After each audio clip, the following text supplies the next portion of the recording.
She doesn't belong here, Agent Marcus Kellerman muttered under his breath as he watched the petite woman in civilian clothes walk through the high-security corridors of the Blackstone Intelligence Center. Her name tag read Dr. Elena Vasquez, technical consultant, in plain black letters, and she carried herself with the quiet confidence of someone who had been doing this job for years. But to the elite operatives gathering for the morning briefing, she looked completely out of place. Before we jump back in, tell us where you're tuning in from, and if this story touches you, make sure you're subscribed, because tomorrow, I've saved something extra special for you. The Blackstone Center was the most classified intelligence facility on the East Coast, hidden beneath the unassuming facade of a corporate office building in downtown Arlington. Only agents with Level 9 clearance and above were permitted in these halls, men and women who had proven themselves in the most dangerous corners of the world. They wore their credentials like armor, special forces backgrounds, counter-terrorism experience, advanced tactical training that had been earned through blood, sweat, and countless sleepless nights in hostile territory. Elena Vasquez looked like she belonged in a university library, not a war room at barely 5 feet 2 inches tall, with shoulder-length dark hair always pulled back in a simple ponytail. She moved through the facility with careful, measured steps. Her clothes were practical but unremarkable, dark slacks, button-down shirts, and comfortable flats that made no sound on the polished concrete floors. She carried a worn leather satchel that had seen better years, and her thick-rimmed glasses gave her the appearance of an academic researcher rather than someone with any business in the world of covert operations. "I heard she's some kind of computer expert," whispered Agent Sarah Chen, a former Navy SEAL who had spent 3 tours in Afghanistan before joining the intelligence community. "Probably here to fix the servers or update our software systems. Why they couldn't just send a regular IT contractor is beyond me." The other agents nodded in agreement as they watched Elena disappear into Conference Room Alpha, where Director Harrison Webb was preparing to brief his top operatives on their next high-stakes mission. The room was reserved for operations that carried presidential oversight, the kind of assignments that could shift the balance of global politics if they went wrong. Having a civilian contractor present felt like a security breach waiting to happen. Agent Kellerman, a decorated former Delta Force operator who had earned his reputation in the mountains of Pakistan, shook his head with visible frustration. This is what happens when bureaucrats start making operational decisions. Next thing you know, they'll be sending accountants on extraction missions. His comment drew quiet chuckles from the assembled operatives, all of whom had spent years proving their worth in the field. The skepticism wasn't entirely unfounded. The agents in the Blackstone Center represented the cream of the intelligence community, individuals who had been recruited from elite military units, federal law enforcement agencies, and international security organizations. They had undergone psychological evaluations, extensive background checks, and training programs that eliminated 90% of applicants before they ever saw the inside of a classified facility.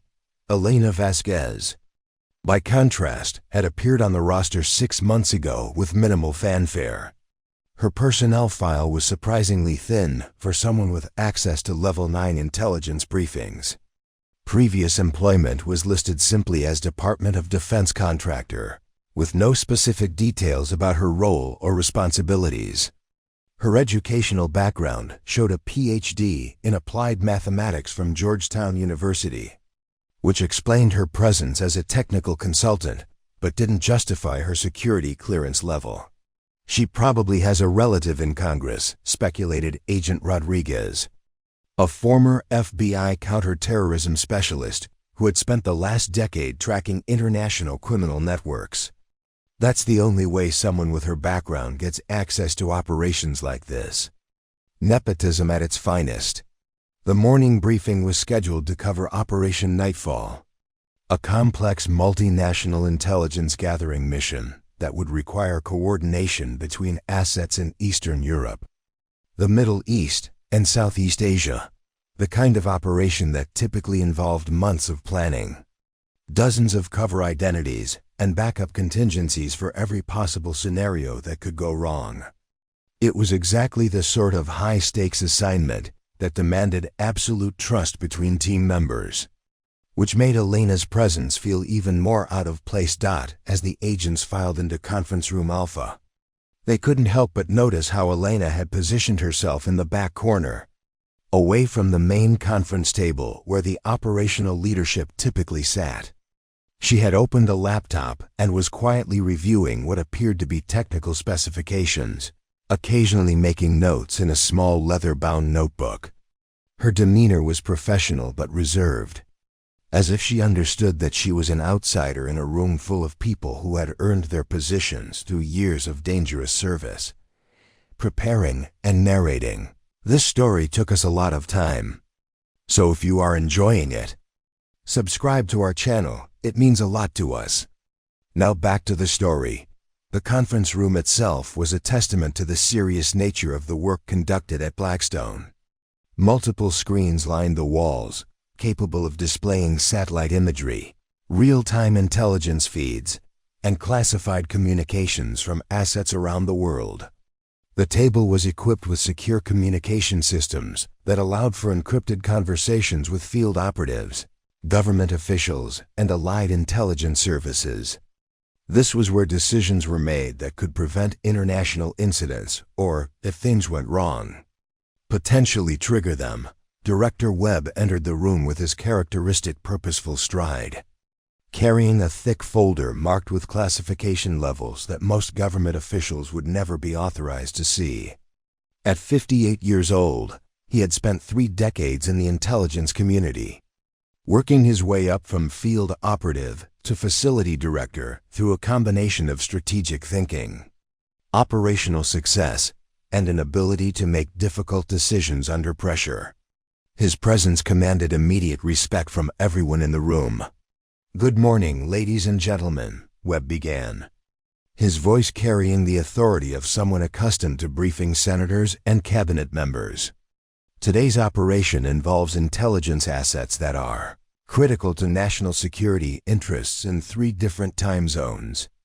What we discuss in this room over the next hour will determine whether we can prevent a significant threat to American interests abroad." He paused, his eyes scanning the room until they settled on Elena, who was still quietly working in the corner. Several agents followed his gaze, their skepticism evident in their expressions. Agent Kellerman cleared his throat and spoke up with the confidence of someone who had never hesitated to voice his concerns. "Director Webb, with all due respect, I think there might be some confusion about today's briefing parameters. We have a civilian contractor present for what appears to be a Level 9 operational discussion. I'm sure Dr. Vasquez is excellent at whatever technical support she provides, but shouldn't this conversation be limited to personnel with appropriate operational clearance?" The room fell silent. Several agents nodded in agreement, clearly sharing Kellerman's concerns about operational security. Elena looked up from her laptop, her expression calm but unreadable. As if she had been expecting this moment, Director Webb's expression shifted subtly, a slight smile playing at the corners of his mouth as he looked directly at Agent Kellerman. When he spoke, his voice carried a weight that made everyone in the room pay closer attention. "Agent Kellerman, I appreciate your concern for operational security. However, you seem to be operating under a fundamental misunderstanding about Dr. Vasquez's role here." He paused, letting the tension build as he glanced around the room at the confused faces of his top operatives. "Dr. Elena Vasquez doesn't just have clearance for this briefing. She designs and runs the missions you're not cleared to hear about." The silence that followed was deafening, as if the air had been sucked out of the room. Every agent stared at the quiet woman in the corner, trying to reconcile what they had just heard with everything they thought they knew about her. Dr. Elena Vasquez had been a fixture at the Blackstone, Intelligence Center for exactly 6 months and 12 days. Though most of the facility's operatives would struggle to recall a single meaningful interaction with her. She arrived each morning at precisely 7:15 a.m., badged through the security checkpoint with the same polite nod to the guards, and made her way to the technical support wing where she maintained a small, cluttered office that most agents passed without a second glance. Her workspace was a study in organized chaos, multiple computer monitors displaying streams of data that meant nothing to the casual observer. Stacks of technical manuals covering everything from satellite communication protocols to advanced cryptographic systems, and whiteboards covered in mathematical equations that looked more like abstract art than practical intelligence work. A small coffee maker sat in the corner, perpetually brewing what appeared to be industrial-strength caffeine that she consumed in steady intervals throughout her 12-hour workdays. Elena's daily routine was as predictable as clockwork. She would spend her mornings reviewing overnight intelligence reports, her afternoons analyzing communication intercepts and signal intelligence, and her evenings preparing technical assessments that were somehow always exactly what the operational teams needed, even when they hadn't realized they needed them. She spoke only when spoken to, answered questions with precise technical language that often went over the heads of her questioners, and maintained a professional distance that some interpreted as shyness and others dismissed as social awkwardness. The other personnel at Blackstone had developed their own theories about Elena's background and how she had ended up in their highly classified world. The administrative staff assumed she was a brilliant academic who had been recruited straight from university research, someone whose theoretical knowledge made her valuable for technical analysis, but who lacked the practical experience that came from fieldwork. The junior intelligence analysts believed she was probably a former NSA contractor who specialized in data processing, useful for crunching numbers, but not someone who would ever be trusted with operational decisions. Even the cleaning crew had opinions about the quiet woman who worked late into the evening. Long after most of the facility had emptied out, they would find her office lights still burning at midnight. Elena hunched over her computers with the same focused intensity whether she was working on routine data analysis or something that required her to pull up classified databases that most employees didn't even know existed. Her personal life remained a complete mystery to her colleagues. Elena never mentioned family, rarely participated in the informal conversations that happened in the break room, and politely declined invitations to the occasional after-work gatherings that helped build camaraderie among the intelligence community. She drove a modest sedan that was at least 10 years old, dressed in clothes that suggested practicality over fashion, and carried herself with the quiet confidence of someone who was completely comfortable working alone. The few interactions that agents did have with Elena typically involved technical problems that had stumped the regular IT support staff. When communication systems went down during critical operations, Elena would appear with her toolkit and have everything functioning within minutes, often implementing improvements that made the systems more efficient than they had been before the malfunction. When new surveillance equipment needed to be integrated with existing intelligence networks, Elena would spend hours configuring software and hardware interfaces that allowed for seamless data sharing between departments that had previously struggled to coordinate their efforts. Her technical assessments were legendary among the operational staff, though few of them understood exactly how she managed to consistently provide insights that proved invaluable in the field. When planning a surveillance operation in Eastern Europe, Elena's analysis of local communication infrastructure had identified vulnerabilities that allowed intelligence assets to intercept target communications for 3 weeks before their presence was detected. When a hostage rescue mission required precise timing to avoid civilian casualties, Elena's predictive modeling had provided a window of opportunity that lasted exactly 47 minutes, and the operation had been completed in 40-3. Despite these successes, Elena remained firmly categorized in most people's minds as support personnel rather than operational staff. She attended briefings when her technical expertise was required, provided analysis when requested, and returned to her office to continue working on projects that she never discussed with anyone who didn't have a specific need to know. Her security clearance allowed her access to most areas of the facility, but she rarely ventured beyond the technical wing unless her presence was specifically requested. Blackstone Center operated on a strict hierarchy that reflected both the military backgrounds of many of its personnel and the life or death nature of the work they conducted. Field operatives held the highest status, having proven themselves in dangerous situations where quick thinking and tactical expertise meant the difference between mission success and international incidents. Intelligence analysts occupied the middle tier, respected for their ability to process information and identify patterns that could prevent threats before they materialized. Technical support staff, while acknowledged as necessary, were generally viewed as enablers rather than decision makers. Elena's position within this hierarchy was somewhat ambiguous.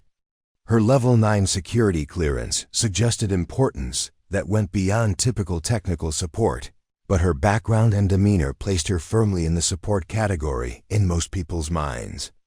She had access to operational briefings, but rarely spoke during them. She could request classified information from multiple agencies, but used this access primarily for technical analysis rather than strategic planning.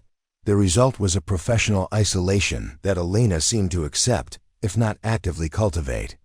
She maintained cordial relationships with her colleagues without developing genuine friendships. She demonstrated expertise without claiming credit for operational successes that had benefited from her analysis.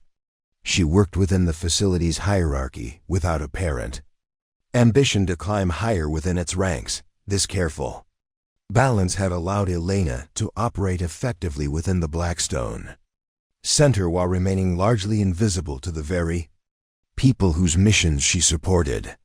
Her office was located in a corridor that most operational staff passed through only when traveling between more important destinations. Her name appeared on briefing rosters and technical reports, but rarely in ways that drew attention to her individual contributions. She had achieved the remarkable feat of being simultaneously essential and overlooked, trusted with the facility's most sensitive information while being dismissed as someone whose role was purely technical. As Director Webb's words hung in the air of Conference Room Alpha, every agent in the room was suddenly forced to reconsider everything they thought they knew about the quiet woman who had been working among them for the past 6 months. The Elena Vasquez they had categorized as a support technician was apparently someone whose actual responsibilities were so classified that even Level 9 operatives weren't cleared to know about them. The stunned silence that followed Director Webb's revelation lasted approximately 15 seconds before Agent Kellerman found his voice again, though his tone had shifted from confident assertion to confused skepticism. "I'm sorry, Director, but I think there might be some miscommunication here. Dr. Vasquez handles our technical support requests. She's certainly competent at database management and system troubleshooting, but suggesting she runs classified operations seems like what, Agent Kellerman?" Webb interrupted, his voice carrying a warning that made several operatives shift uncomfortably in their seats. "Please finish your thought." Kellerman glanced around the room, seeking support from his colleagues who had shared his dismissive attitude toward Elena just moments earlier. Agent Chun nodded encouragingly, clearly believing that someone needed to address what appeared to be an obvious error in the briefing materials. "Well, sir, with all due respect to Dr. Vasquez's technical abilities, she's obviously not operational material. She's never mentioned any field experience, and frankly, She doesn't exactly fit the profile of someone who would be running covert missions." The comment drew murmurs of agreement from several other agents. Rodriguez leaned forward in his chair, adding his own observations to the growing chorus of skepticism.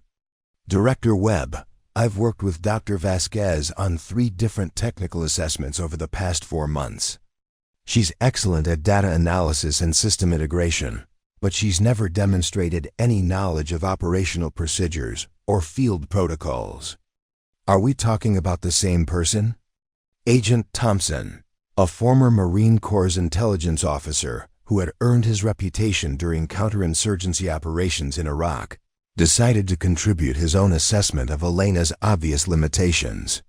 "Sir, I don't mean to pile on here, but last month Dr. Vasquez spent 20 minutes explaining to me why our communication encryption protocols needed to be updated.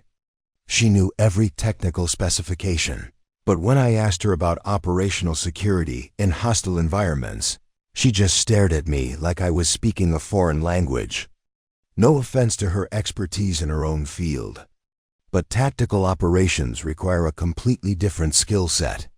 Elena remained seated in the corner throughout this discussion, her expression unchanged as she listened to her colleagues systematically catalog the reasons why she couldn't possibly be qualified for operational work. She occasionally glanced up from her laptop, but made no attempt to defend herself or correct their misconceptions. Her silence seemed to confirm their assessments, a brilliant technician who was understandably out of her depth when it came to the realities of field operations. Agent Williams, who had spent the previous evening working with Elena on communication protocols for an upcoming surveillance mission, felt compelled to share his own experience with her apparent limitations. "Director, just yesterday I was explaining to Dr. Vasquez how field operatives establish contact with local assets in denied areas. She asked incredibly detailed questions about technical specifications, radio frequencies, encryption methods, signal propagation, but she had no understanding of the human intelligence aspects of the work. How do you recruit sources? How do you verify their reliability? How do you maintain operational security when working with foreign nationals? These are fundamental concepts for anyone involved in actual operations." The criticism continued to build as more agents contributed their own observations about Elena's obvious unsuitability for operational work. Her technical competence was universally acknowledged, but her lack of tactical training, absence of field experience, and apparent unfamiliarity with basic operational concepts made the suggestion that she ran classified missions seem increasingly absurd.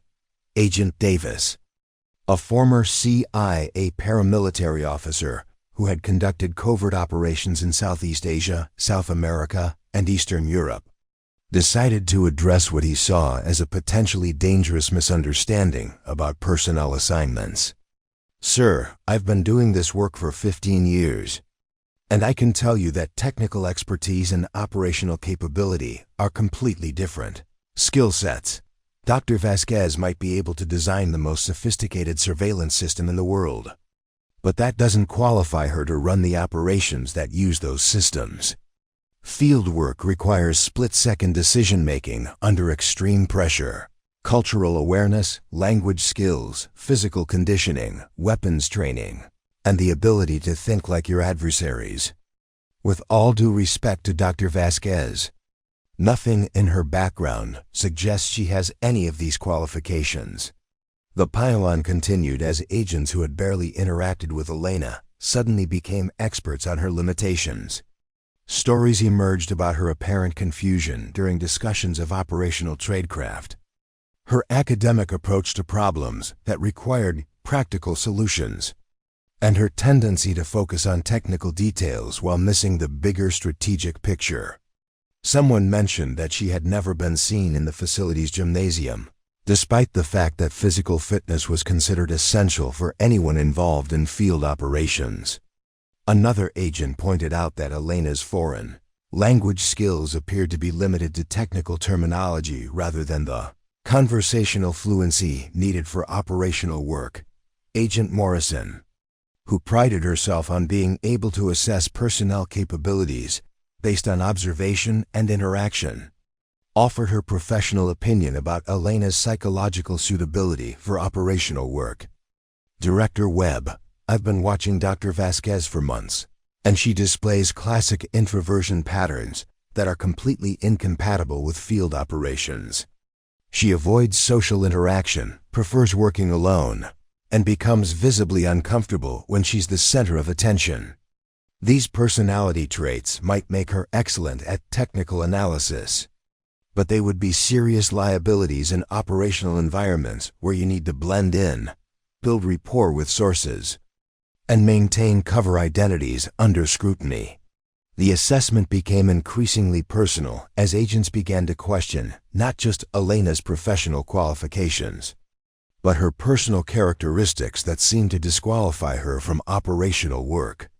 Her quiet demeanor was interpreted as social anxiety. Her preference for working independently was seen as an inability to function as part of a team. Her focus on technical details was viewed as a lack of strategic thinking ability. Her modest appearance was considered evidence that she lacked the social sophistication needed for operations that required blending into different cultural environments. Agent Patterson, who had worked extensively in Eastern Europe and spoke 4 languages fluently, felt qualified to comment on the cultural awareness requirements for international operations. Sir, effective field operatives need to be cultural chameleons. We adapt our behavior, speech patterns, and even our body language to match whatever environment we're operating in. Dr. Vasquez has trouble making small talk in the break room. How is she supposed to maintain a cover identity while recruiting assets in Moscow or Budapest? The criticism reached a crescendo when Agent Bradley, a former Navy SEAL who had transitioned to intelligence work after completing multiple deployments in Afghanistan and Iraq, decided to address what he saw as a fundamental misunderstanding about the nature of operational work. Director, I think there might be some confusion about what we actually do in the field. This isn't academic research or laboratory analysis. We operate in environments where people are actively trying to kill us, where a single mistake can compromise missions that took months to plan, and where the consequences of failure can include international incidents or the deaths of American personnel. Dr. Vasquez is obviously intelligent and technically competent, but suggesting that she's qualified for this level of operational responsibility is like saying that a theoretical physicist is qualified to perform brain surgery because they understand the underlying scientific principles. Throughout this extended critique of her qualifications, Elena continued to work quietly on her laptop, occasionally taking notes in her leather-bound notebook, but showing no visible reaction to the systematic dismantling of her professional credibility. Her calm demeanor only seemed to reinforce the agent's assessment that she was out of her depth in operational discussions, more focused on her technical work than on the serious business of intelligence operations that was being conducted around her. Director Webb listened to this catalog of Elena's apparent limitations with an expression that gradually shifted from mild amusement to something approaching pity for his supposedly elite operatives. When the criticism finally began to wind down, he looked around the room at the faces of agents who were clearly convinced that they had identified a serious error in personnel assignments that needed to be corrected before it compromised operational security. The systematic dismantling of Elena's credibility might have continued indefinitely if not for a series of small incidents over the following weeks that began to create cracks in the agent's confident assessments of her limitations. These moments were subtle, easily dismissed individually, but they accumulated like pieces of a puzzle that no one was quite ready to assemble. The first incident occurred 3 days after the disastrous briefing in Conference Room Alpha. Agent Rodriguez was struggling with a communication intercept from a target in Praga. Hours of recorded conversations and rapid check that the translation software was mangling beyond recognition. The automated systems were picking up individual words, but missing the context, slang, and cultural references that made the difference between actionable intelligence and meaningless chatter. Rodriguez had been working on the problem for 6 hours when Elena appeared in his workspace, carrying her ever-present coffee and leather notebook. "The Prague intercepts are giving you trouble," she observed quietly, not really asking a question. "Yeah. The translation software is useless with this dialect," Rodriguez replied, frustrated enough to accept help from anyone at this point. "The target keeps using phrases that don't translate properly, and I'm missing half the conversation." Elena pulled up a chair beside his workstation and listened to a few minutes of the recording through his headphones.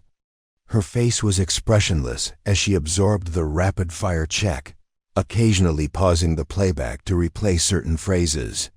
After about 10 minutes, she began typing notes directly into Rodriguez's analysis file. "He's not talking about importing flowers from Moldova," she said matter-of-factly. "That's local slang for heroin.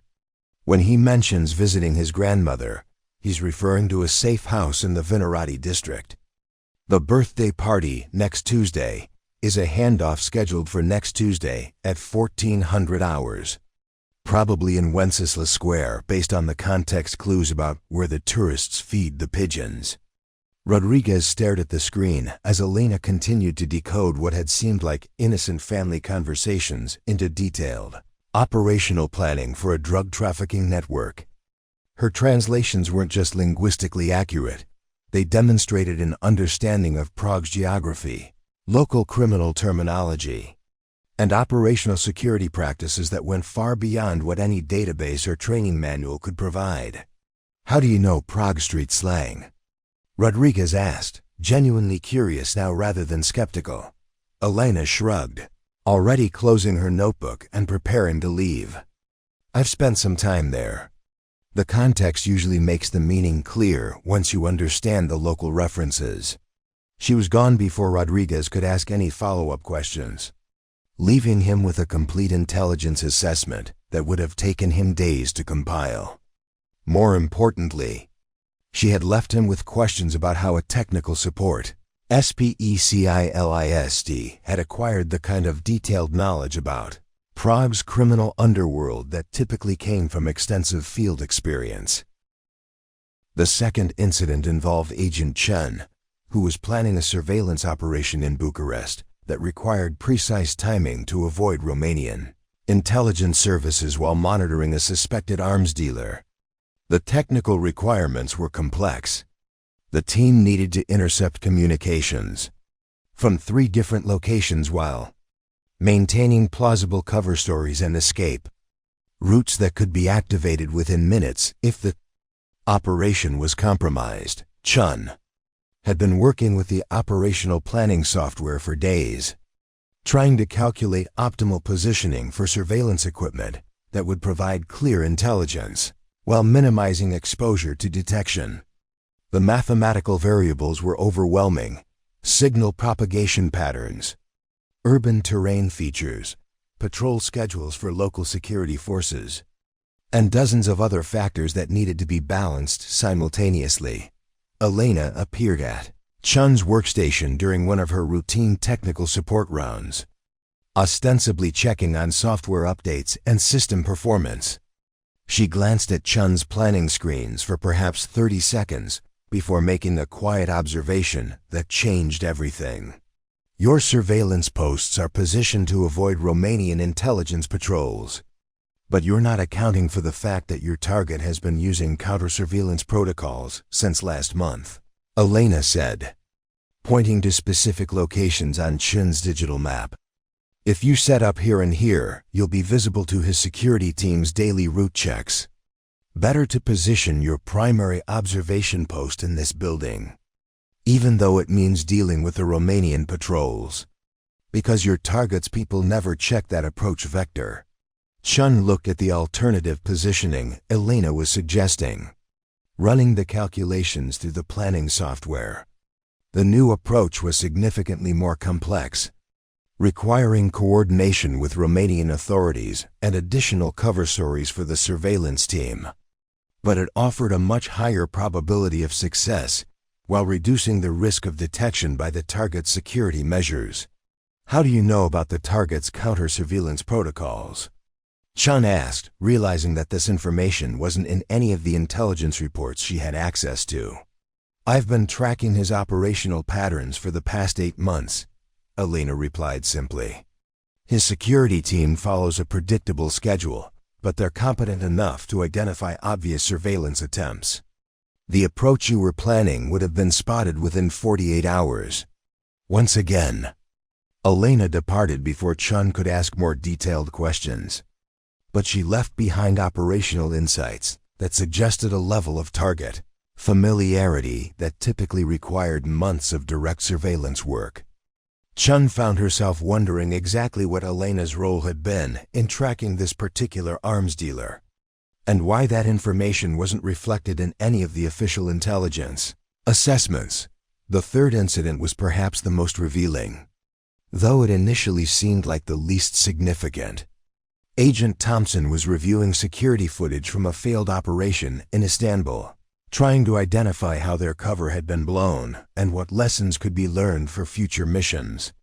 The surveillance videos showed dozens of people moving through busy market areas, street cafes, and tourist attractions where the operation had been conducted.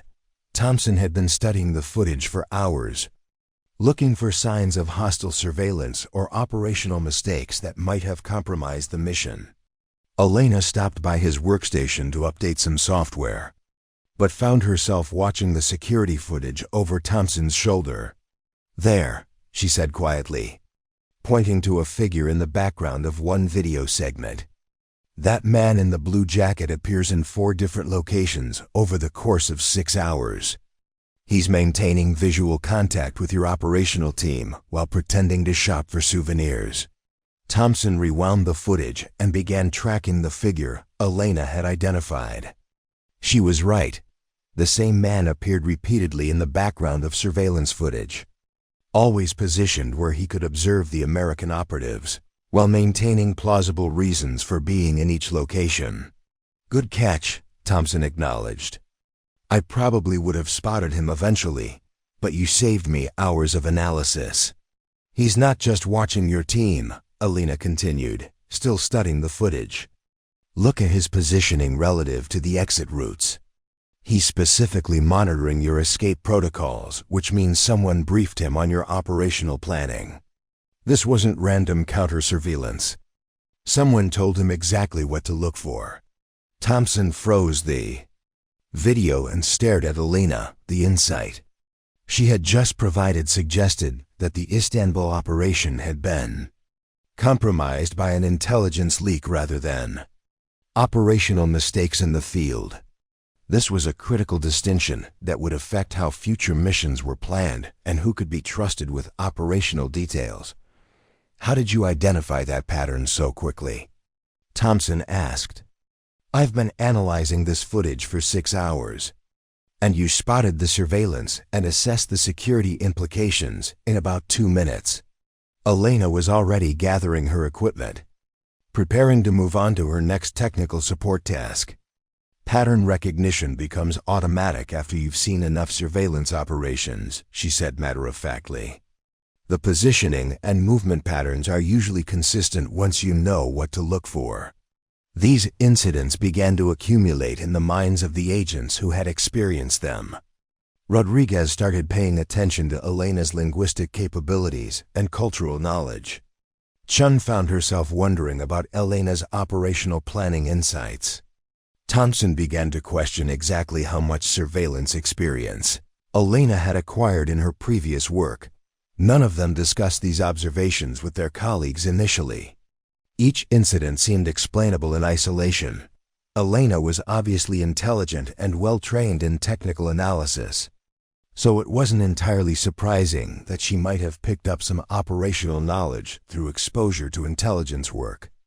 But the depth and specificity of her insights suggested something more than casual familiarity with field operations. The pattern became impossible to ignore when Agent Williams discovered Elena working late one evening on what appeared to be a complex operational analysis that had nothing to do with technical support.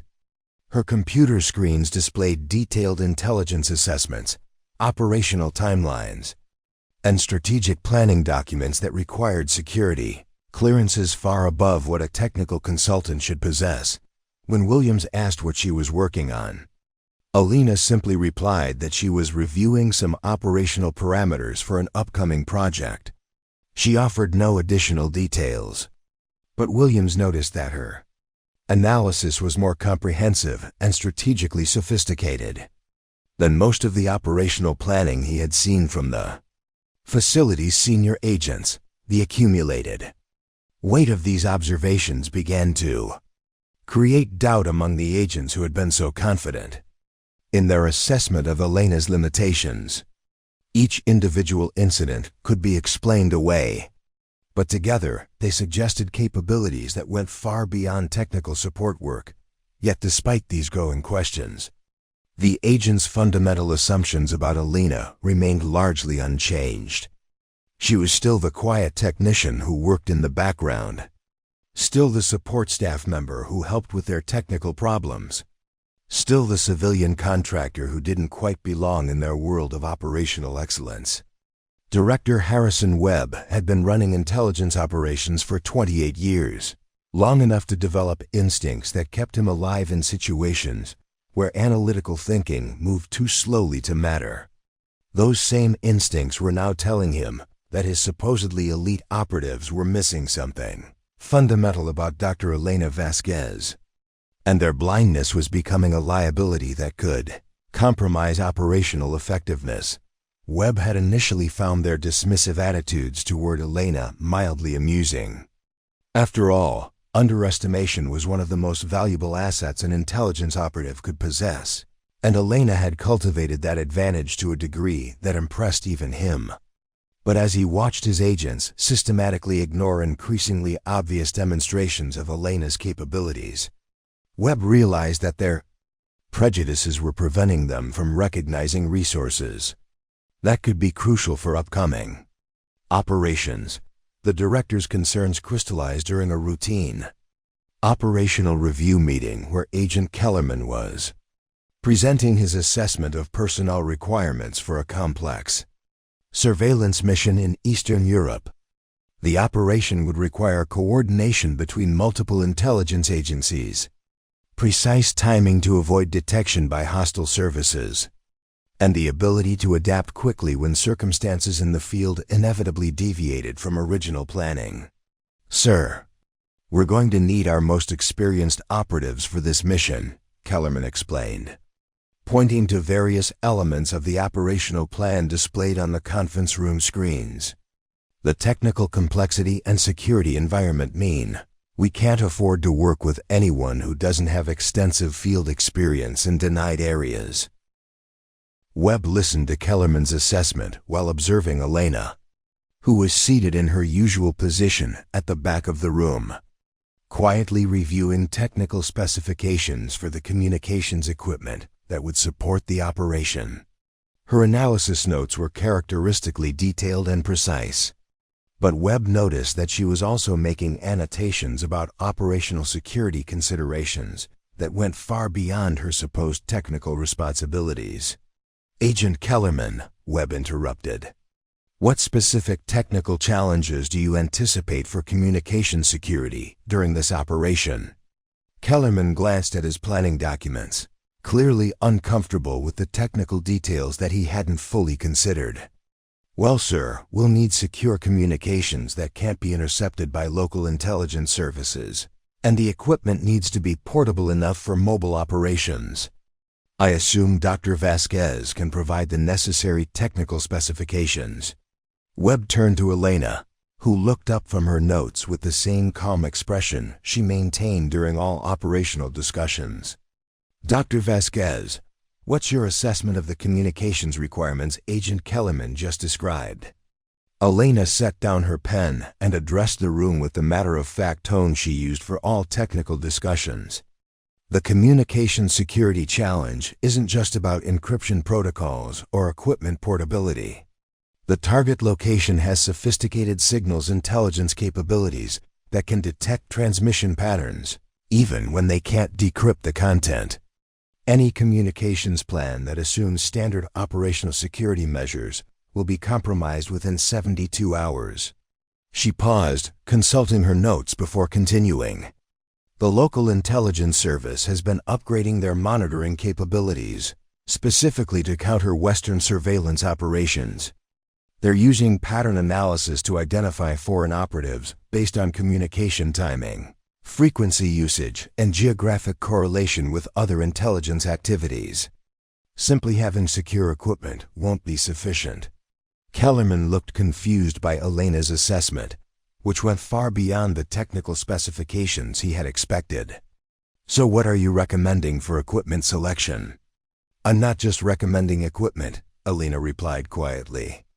I'm telling you that your current operational plan will be detected and your team will be compromised, unless you completely revise your approach to communication security. The room fell silent as agents absorbed Elena's assessment. She wasn't offering technical support for Kellerman's plan. She was telling him that his plan was fundamentally flawed from an operational security perspective. Webb watched his operatives struggle to reconcile Elena's strategic analysis with their assumptions about her role and capabilities. This was exactly the kind of operational insight that distinguished experienced field operatives from analysts who understood theory but lacked practical experience. Dr. Vasquez, Webb said carefully, your assessment suggests familiarity with the specific intelligence capabilities of the target location. How did you acquire that information? Elena met his gaze directly, her expression unchanged. I've been monitoring their capabilities development for the past 18 months as part of a separate project. Their signals intelligence improvements are significant enough to affect operational planning for any Western intelligence activities in that region. Webb realized that Elena had just revealed she was working on intelligence projects that none of his supposedly cleared operatives knew about. Her separate project involved tracking foreign intelligence capabilities, work that required access to highly classified information, and analytical responsibilities that went far beyond technical support. Agent Rodriguez, who had benefited from Elena's expertise with the Prague intercepts, decided to ask the question that was occurring to several people in the room. Dr. Vasquez, what exactly is this separate project you're working on? It sounds like strategic intelligence analysis rather than technical support. Elena looked at Webb before responding, clearly checking whether she was authorized to discuss her other responsibilities. Webb nodded slightly, curious to see how much she would reveal about her actual work. I'm conducting ongoing assessments of foreign intelligence capabilities that could affect future operations, Elena said simply. The analysis covers technical capabilities, operational patterns, and strategic developments that might require adjustments to our own operational planning. Agent Chun, who had received Elena's insights about the Bucharest surveillance operation, pressed for more details. That sounds like work that would normally be handled by our strategic analysis division. Are you working with them, or is this a separate assessment program? It's separate, Elena replied, offering no additional details about authorization, oversight, or how her assessments were being used. Webb watched his operatives struggle with the implications of Elena's responses. She was clearly conducting intelligence analysis that went far beyond her supposed technical role, but she was providing minimal details about the scope or authority for this work. More importantly, her analysis was proving more accurate and strategically valuable than the work being produced by agents who supposedly specialized in operational planning. Agent Williams, who had observed Elena working on complex operational analysis late one evening, decided to ask a more direct question. "Dr. Vasquez, your security clearance allows you access to operational briefings, but you never participate in operational discussions. If you're conducting strategic analysis, why aren't you contributing your assessments to our planning processes?" Elena glanced at Webb again before responding. "My assessments are provided to operational teams when they're relevant to specific missions. The distribution and utilization of that analysis is determined by operational leadership." Webb realized that Elena had just revealed another layer of her actual responsibilities. She wasn't just conducting independent analysis, she was providing intelligence assessments directly to operational teams, but through channels that bypassed the normal briefing processes that his agents participated in. The director found himself facing a delicate situation. His operatives were finally beginning to recognize that Elena's role was more complex than they had assumed. But they were still operating under fundamental misconceptions about her responsibilities and capabilities. Their questions were revealing their ignorance about intelligence activities that were apparently happening within their own facility. "Dr. Vasquez," Webb said carefully, "perhaps you could provide these agents with a more complete understanding of your analytical responsibilities. It seems there may be some confusion about how your work relates to the operations there." Planning.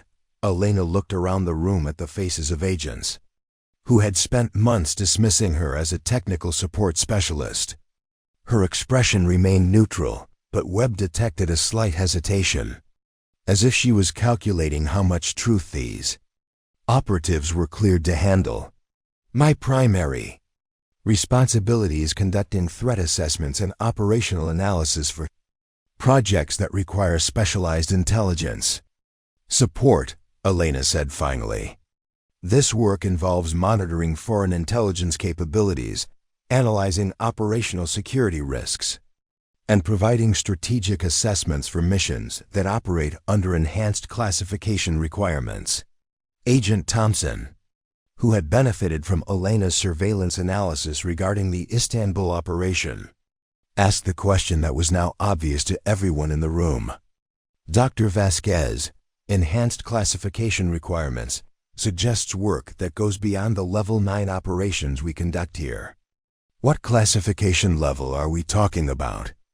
Elena met Thompson's gaze directly, her voice steady as she delivered information that would fundamentally change how every agent in the room understood her position at Blackstone. "My current projects operate under Special Access Program Authority with compartmentalized security protocols. The specific classification levels and program details are determined by operational requirements that vary by mission." The room fell completely silent as agents absorbed the implications of Elena's response. Special access programs represented the highest levels of classification in the intelligence community, restricted to operations that could affect national security at the strategic level. Personnel with SAP access were typically senior operatives with decades of experience and proven track records. In the most sensitive intelligence work, Webb watched his supposedly elite agents struggle to reconcile Elena's revealed responsibilities with their assumptions about her qualifications and experience. They were finally beginning to understand that the quiet technician they had dismissed was operating at classification levels that exceeded their own clearances. The revelation about Elena's special access program clearance sent shockwaves through the Blackstone Center's administrative systems in ways that the assembled agents couldn't immediately see. Within minutes of her disclosure, automated security protocols began triggering alerts across multiple databases, flagging what appeared to be a significant breach of compartmentalized information security. The facility's secure information management system, designed to monitor and control access to classified materials, immediately detected anomalies in the conference room alpha session logs. Elena's personnel profile, when cross-referenced with her stated SAP clearances, generated red flags that indicated a fundamental disconnect between her official facility status and her actual authorization levels. The system's artificial intelligence components, programmed to identify potential security violations, began generating priority alerts for the facility's security office that Deputy Security Director Marcus Vance received the first automated alert on his secure terminal while reviewing routine security reports in his office 3 floors below the conference room. The message was stark and unambiguous. Personnel clearance discrepancy detected. Immediate review required. Dr. Elena Vasquez, employee. ID BLC 7749. Vance had been responsible for security at Blackstone for 6 years. Long enough to know that personnel clearance discrepancies typically fell into 2 categories: administrative errors that could be resolved with paperwork, or security breaches that could end careers and trigger federal investigations. Elena's case appeared to fall into a 3rd category that Vance had never encountered: someone whose actual clearances appeared to exceed what their official personnel file indicated. Security Director immediately pulled Elena's complete file from the facility's personnel database, expecting to find either an obvious administrative error or evidence of unauthorized access to classified systems. Instead, he found a personnel record that was simultaneously comprehensive and completely inadequate to explain the clearance levels Elena had just claimed to possess. Elena's official file showed her assignment to Blackstone as a Level 9 technical consultant with authorization for routine intelligence support activities. Her background check had been completed by the Defense Security Service. Her polygraph examinations were current, and her periodic reinvestigation was scheduled for completion within the next 18 months. Everything appeared routine and properly documented, but when Vance attempted to verify Elena's SAP clearances through the appropriate databases, he encountered access restrictions that he had never seen before. His own security credentials, which provided him with oversight authority for all personnel assigned to Blackstone, were insufficient to view Elena's complete clearance profile. The system returned error messages indicating that her SAP authorizations were compartmentalized under programs that required additional verification. Protocols. Vance spent the next 30 minutes attempting to navigate the security databases, using every access protocol available to him. Each query returned the same result. Elena's app clearances existed and were current, but the details were restricted to personnel with specific program access that exceeded his own authorization levels. The security director found himself in the unprecedented position of being unable to verify the clearances of someone assigned to his own facility. Elena's personnel file indicated that she was a technical support contractor with routine access requirements, but the security databases suggested that she was authorized for intelligence activities that even he wasn't cleared to know about. Vance's investigation was interrupted when his secure phone rang with a call from the Defense Intelligence Agency's Personnel Security Division. The caller identified himself as Lieutenant Colonel James Morrison, SAP Security Officer, and his tone suggested that Vance's database queries had triggered additional security protocols. "Mr. Vance," Morrison said without preamble, "I understand you're conducting queries regarding Dr. Elena Vasquez's security clearances. I need to inform you that those queries have been flagged for review under Special Access Program security protocols." Vance felt his stomach drop. SAP security reviews were serious matters that could result in suspension of facility operations if security violations were discovered. "Colonel Morrison, I'm conducting routine verification of personnel clearances for someone assigned to my facility," Dr. Vasquez disclosed SAP clearances during an operational briefing, "and I'm attempting to verify that information through normal channels." "Mr. Vance," Dr. Vasquez's clearances are not subject to routine verification through normal channels, Morrison replied. Her authorization levels are compartmentalized under programs that operate outside of standard personnel management systems. Your queries are being interpreted as potential unauthorized access attempts to classified program information.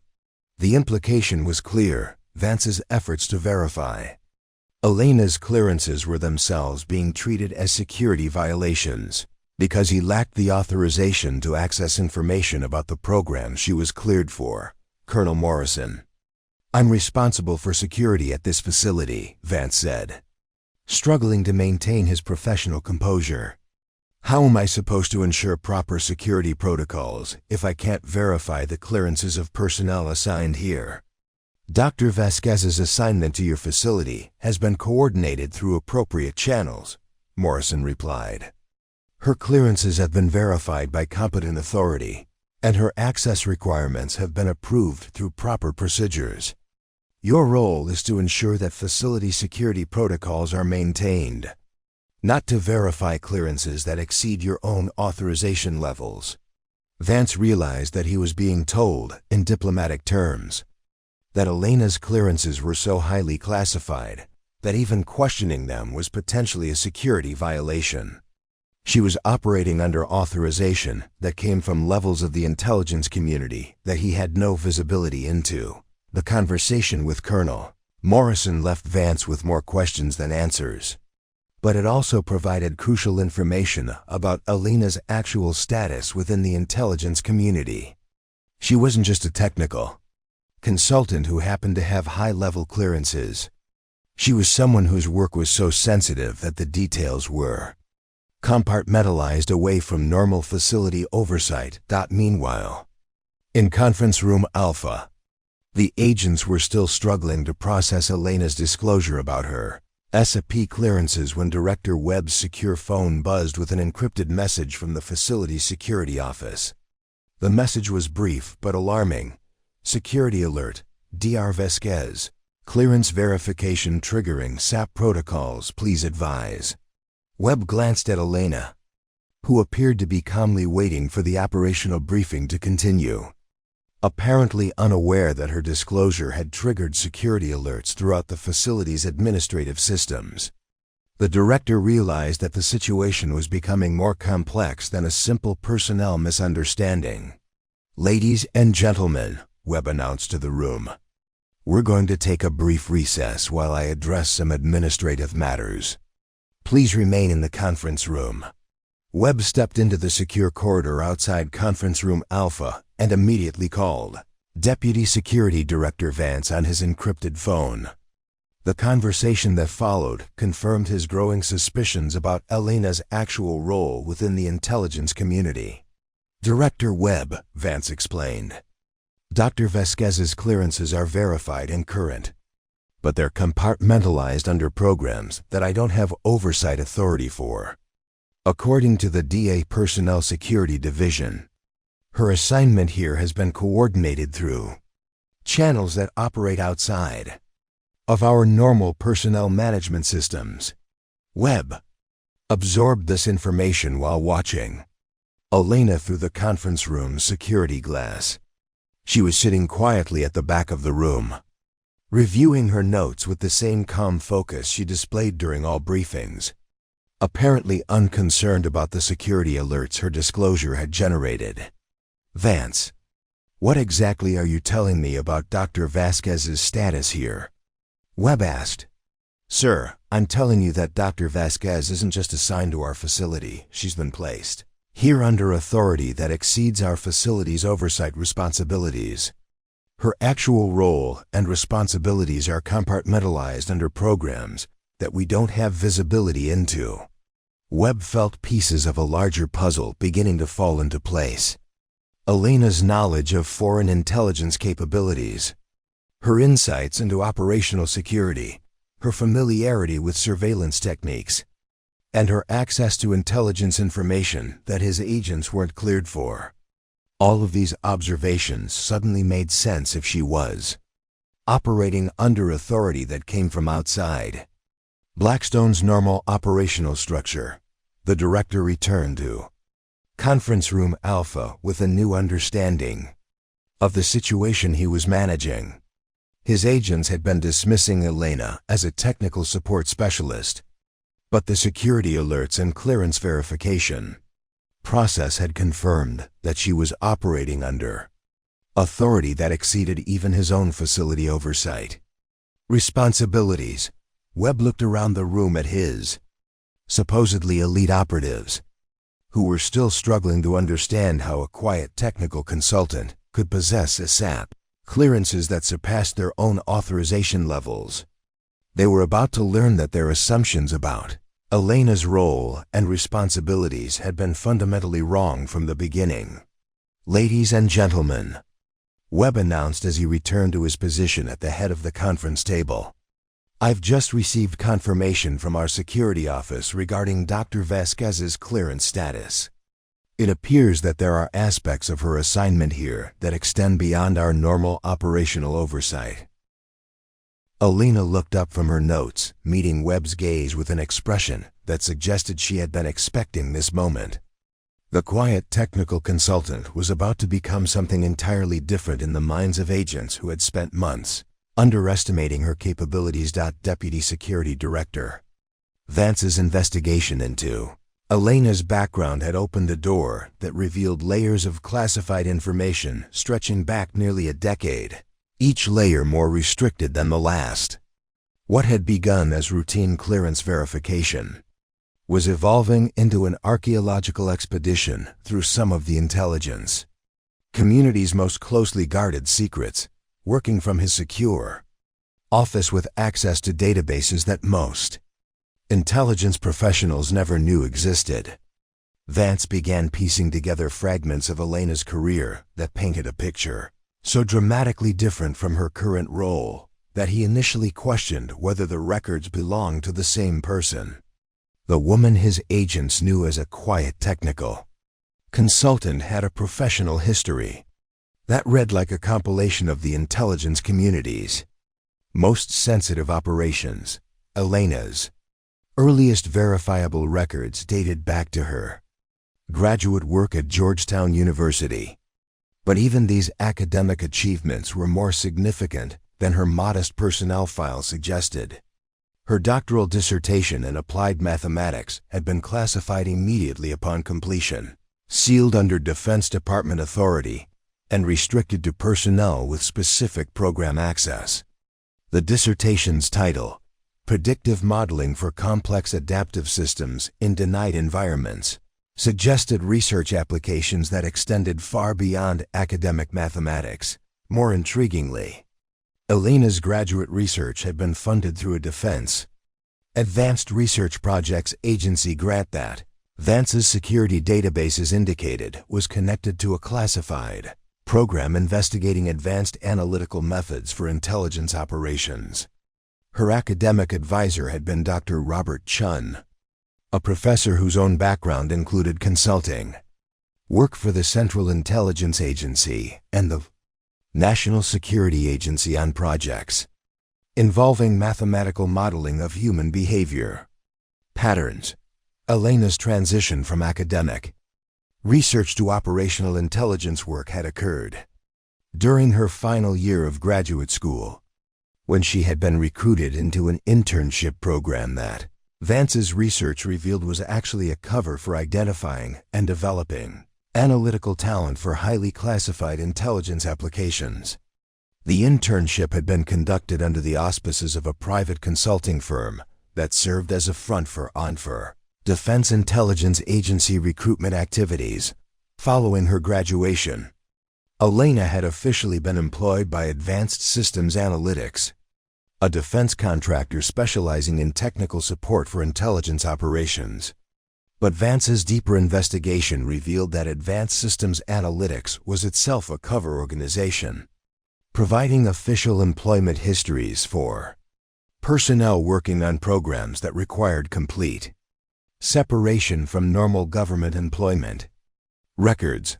Elena's work for Advanced Systems Analytics had involved mathematical modeling and technical analysis for defense applications, according to her official employment records.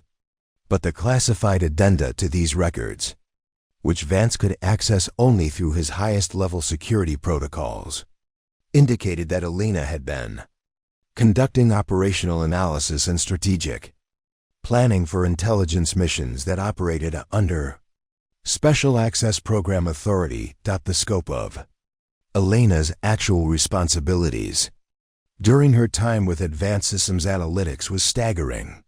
She had provided analytical support for operations in Eastern Europe, Southeast Asia, the Middle East, and South America.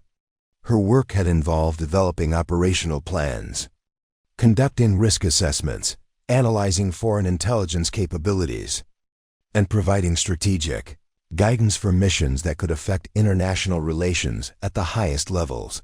Most significantly, Elena's analytical work had directly supported operations conducted by the Strategic Operations Division, an element of the Defense Intelligence Agency that handled the most sensitive intelligence missions outside of normal military and civilian oversight. The Strategic Operations Division was so highly classified that its existence was known only to a small number of senior intelligence officials and selected members of Congress who provided oversight for the most sensitive national security activities. Vance's investigation revealed that Elena had been responsible for analytical support that had contributed to the success of operations, including the disruption of a nuclear proliferation network in Central Asia, the prevention of a terrorist attack on European infrastructure, and the extraction of intelligence assets from hostile environments when their cover had been compromised. Each of these operations had been so sensitive that their details remained classified years after their completion. Perhaps most remarkably, Elena's analytical assessments had been credited with Elena looked up from her notes, meeting Webb's gaze with an expression that suggested she had been expecting this moment. The quiet technical consultant was about to become something entirely different in the minds of agents who had spent months underestimating her capabilities. Deputy Security Director Vance's investigation into Elena's background had opened a door that revealed layers of classified information stretching back nearly a decade, each layer more restricted than the last. What had begun as routine clearance verification was evolving into an archaeological expedition through some of the intelligence community's most closely guarded secrets, working from his secure office with access to databases that most intelligence professionals never knew existed. Vance began piecing together fragments of Elena's career that painted a picture so dramatically different from her current role that he initially questioned whether the records belonged to the same person. The woman his agents knew as a quiet technical consultant had a professional history that read like a compilation of the intelligence community's most sensitive operations. Elena's earliest verifiable records dated back to her graduate work at Georgetown University. But even these academic achievements were more significant than her modest personnel file suggested. Her doctoral dissertation in applied mathematics had been classified immediately upon completion, sealed under Defense Department authority, and restricted to personnel with specific program access. The dissertation's title, Predictive Modeling for Complex Adaptive Systems in Denied Environments, suggested research applications that extended far beyond academic mathematics. More intriguingly, Elena's graduate research had been funded through a Defense Advanced Research Projects Agency grant that Vance's security databases indicated was connected to a classified program investigating advanced analytical methods for intelligence operations. Her academic advisor had been Dr. Robert Chun, a professor whose own background included consulting work for the Central Intelligence Agency and the National Security Agency on projects involving mathematical modeling of human behavior patterns. Elena's transition from academic research to operational intelligence work had occurred during her final year of graduate school. when she had been recruited into an internship program that Vance's research revealed was actually a cover for identifying and developing analytical talent for highly classified intelligence applications. The internship had been conducted under the auspices of a private consulting firm that served as a front for Defense Intelligence Agency recruitment activities. Following her graduation, Elena had officially been employed by Advanced Systems Analytics, a defense contractor specializing in technical support for intelligence operations. But Vance's deeper investigation revealed that Advanced Systems Analytics was itself a cover organization, providing official employment histories for personnel working on programs that required complete separation from normal government employment. Records. Elena's work for Advanced Systems Analytics had involved mathematical modeling and technical analysis for defense applications, according to her official employment records. But the classified addenda to these records, which Vance could access only through his highest-level security protocols, indicated that Elena had been conducting operational analysis and strategic planning for intelligence missions that operated under Special Access Program Authority. The scope of Elena's actual responsibilities during her time with Advanced Systems Analytics was staggering. She had provided analytical support for operations in Eastern Europe, Southeast Asia, the Middle East, and South America. Her work had involved developing operational plans, conducting risk assessments, analyzing foreign intelligence capabilities, and providing strategic guidance for missions that could affect international relations at the highest levels. Most significantly, Elena's analytical work had directly supported operations conducted by the Strategic Operations Division, an element of the Defense Intelligence Agency that handled the most sensitive intelligence missions outside of normal military and civilian oversight. The Strategic Operations Division was so highly classified that its existence was known only to a small. The investigation had transformed Elena from a personnel mystery into a strategic asset whose actual capabilities and responsibilities far exceeded what anyone at Blackstone had imagined.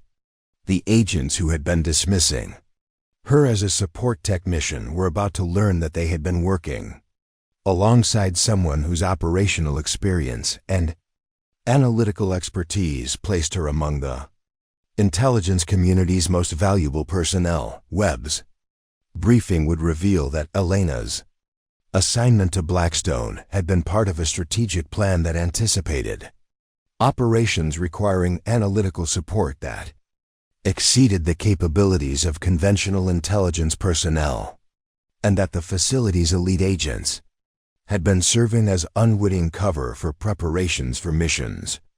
They weren't qualified to understand the catalyst moment that would force Elena's carefully maintained cover into the open arrived with the urgency that characterized genuine intelligence emergencies, sudden, complex, and demanding immediate decisions that would reveal the true capabilities of everyone involved. At 14:23 hours on a Tuesday afternoon, Director Webb's secure communication system erupted with priority alerts from 3 different intelligence agencies, each reporting developments that threatened to converge into a crisis requiring immediate operational response. The first alert came from the Central Intelligence Agency's Counter-Terrorism Center, reporting that intercepts from a surveillance operation in Vienna had identified communications suggesting an imminent threat to American diplomatic facilities in Eastern Europe. The intercepts were fragmentary and required immediate analysis to determine specific targets, timing, and the operational capabilities of the threat actors involved. The second alert originated from the Defense Intelligence Agency's Strategic Operations Division, indicating that a high-value intelligence asset in Prague was requesting emergency extraction after reporting that their cover had been compromised. The asset possessed information critical to ongoing operations, but extraction would require precise coordination to avoid diplomatic incidents that could affect broader intelligence. Relationships in the region. The third alert came from the National Security Agency's Global Operations Center, REPORTING, that signals intelligence from multiple sources, indicated unusual activity by hostile intelligence services in Romania, Bulgaria, and Hungary. That suggested coordinated operations designed to identify and neutralize Western intelligence activities in the region. Director Webb convened an emergency operational briefing within 30 minutes of receiving the alerts, summoning his most experienced agents to Conference Room Alpha for immediate crisis response planning. The scope and complexity of the developing situation would require coordination between multiple agencies, rapid analysis of fragmentary intelligence, and operational planning that balanced immediate security concerns with long-term strategic considerations. Agent Kellerman arrived at the emergency briefing carrying preliminary assessments that demonstrated the overwhelming complexity of the situation facing Blackstone's operational teams.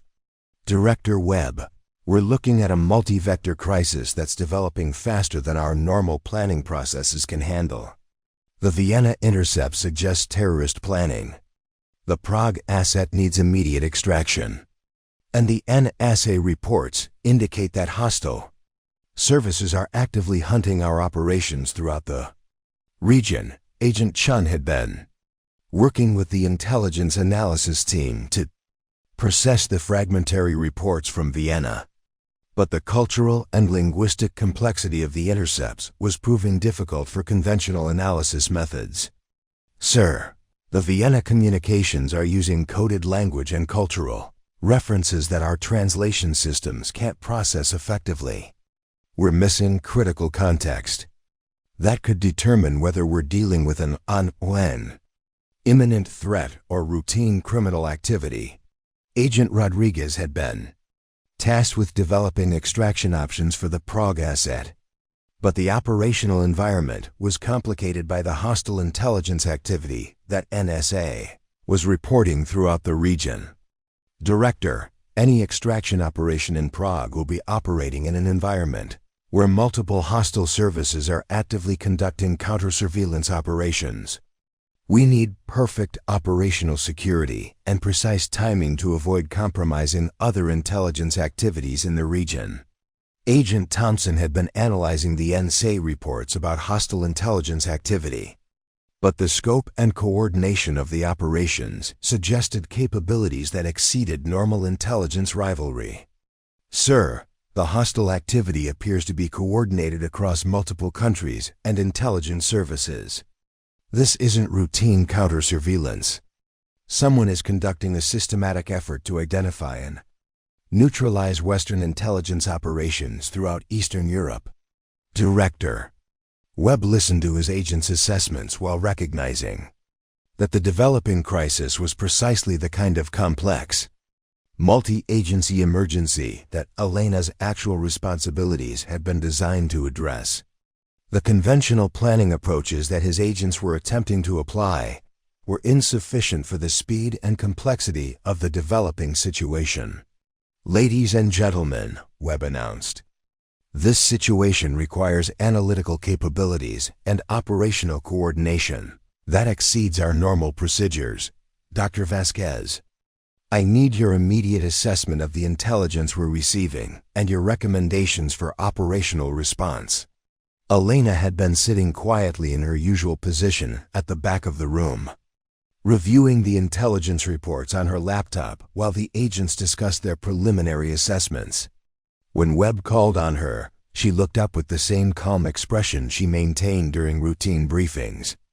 But her response demonstrated capabilities that none of the agents had previously witnessed. Director Webb, the Vienna intercepts aren't terrorist communications, Elena said matter-of-factly. They're coordination messages for a false flag operation designed to provide justification for the hostile intelligence activity that NSA is reporting. The coded language includes references that are specific to intelligence tradecraft rather than terrorist methodology. She paused to consult her notes before continuing. The Prague assets cover wasn't compromised accidentally. Someone with access to Western intelligence operations provided specific information to hostile services to identify our personnel. The extraction request is legitimate, but the compromise indicates a security breach that affects multiple operations in the region. Elena's analysis continued with a precision and depth that demonstrated familiarity with operational details that weren't included in the intelligence reports the agents had been reviewing. The coordinated hostile intelligence activity is a response to Operation Meridian, which has been developing intelligence on weapons trafficking networks that connect Eastern European criminal organizations with state-sponsored proliferation activities. The hostile services are attempting to neutralize Western intelligence operations before Meridian can identify the state sponsors involved. Agent Kellerman stared at Elena in confusion. Dr. Vasquez, I've never heard of Operation Meridian, and that information isn't in any of the intelligence reports we've been reviewing. How do you know about classified operations that aren't part of this briefing? Elena met Kellerman's gaze directly, her voice steady as she provided information that fundamentally changed the agents' understanding of the crisis they were facing. I'm the primary analytical coordinator for Operation Meridian.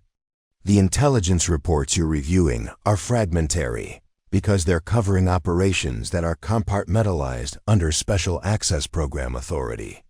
The developments in Vienna, Prague, and throughout the region are connected to operations that most of you aren't cleared to know about.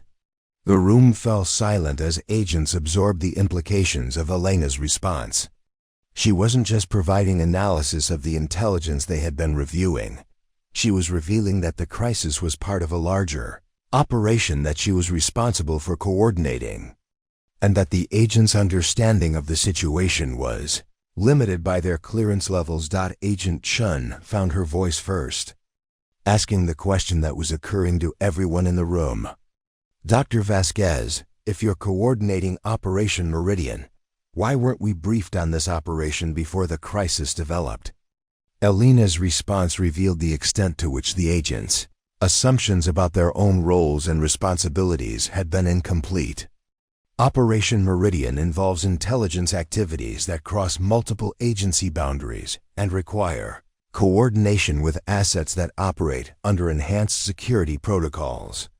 The operational teams supporting Meridian work on compartmentalized assignments without visibility into the broader operation to maintain security and avoid compromising sensitive sources and methods.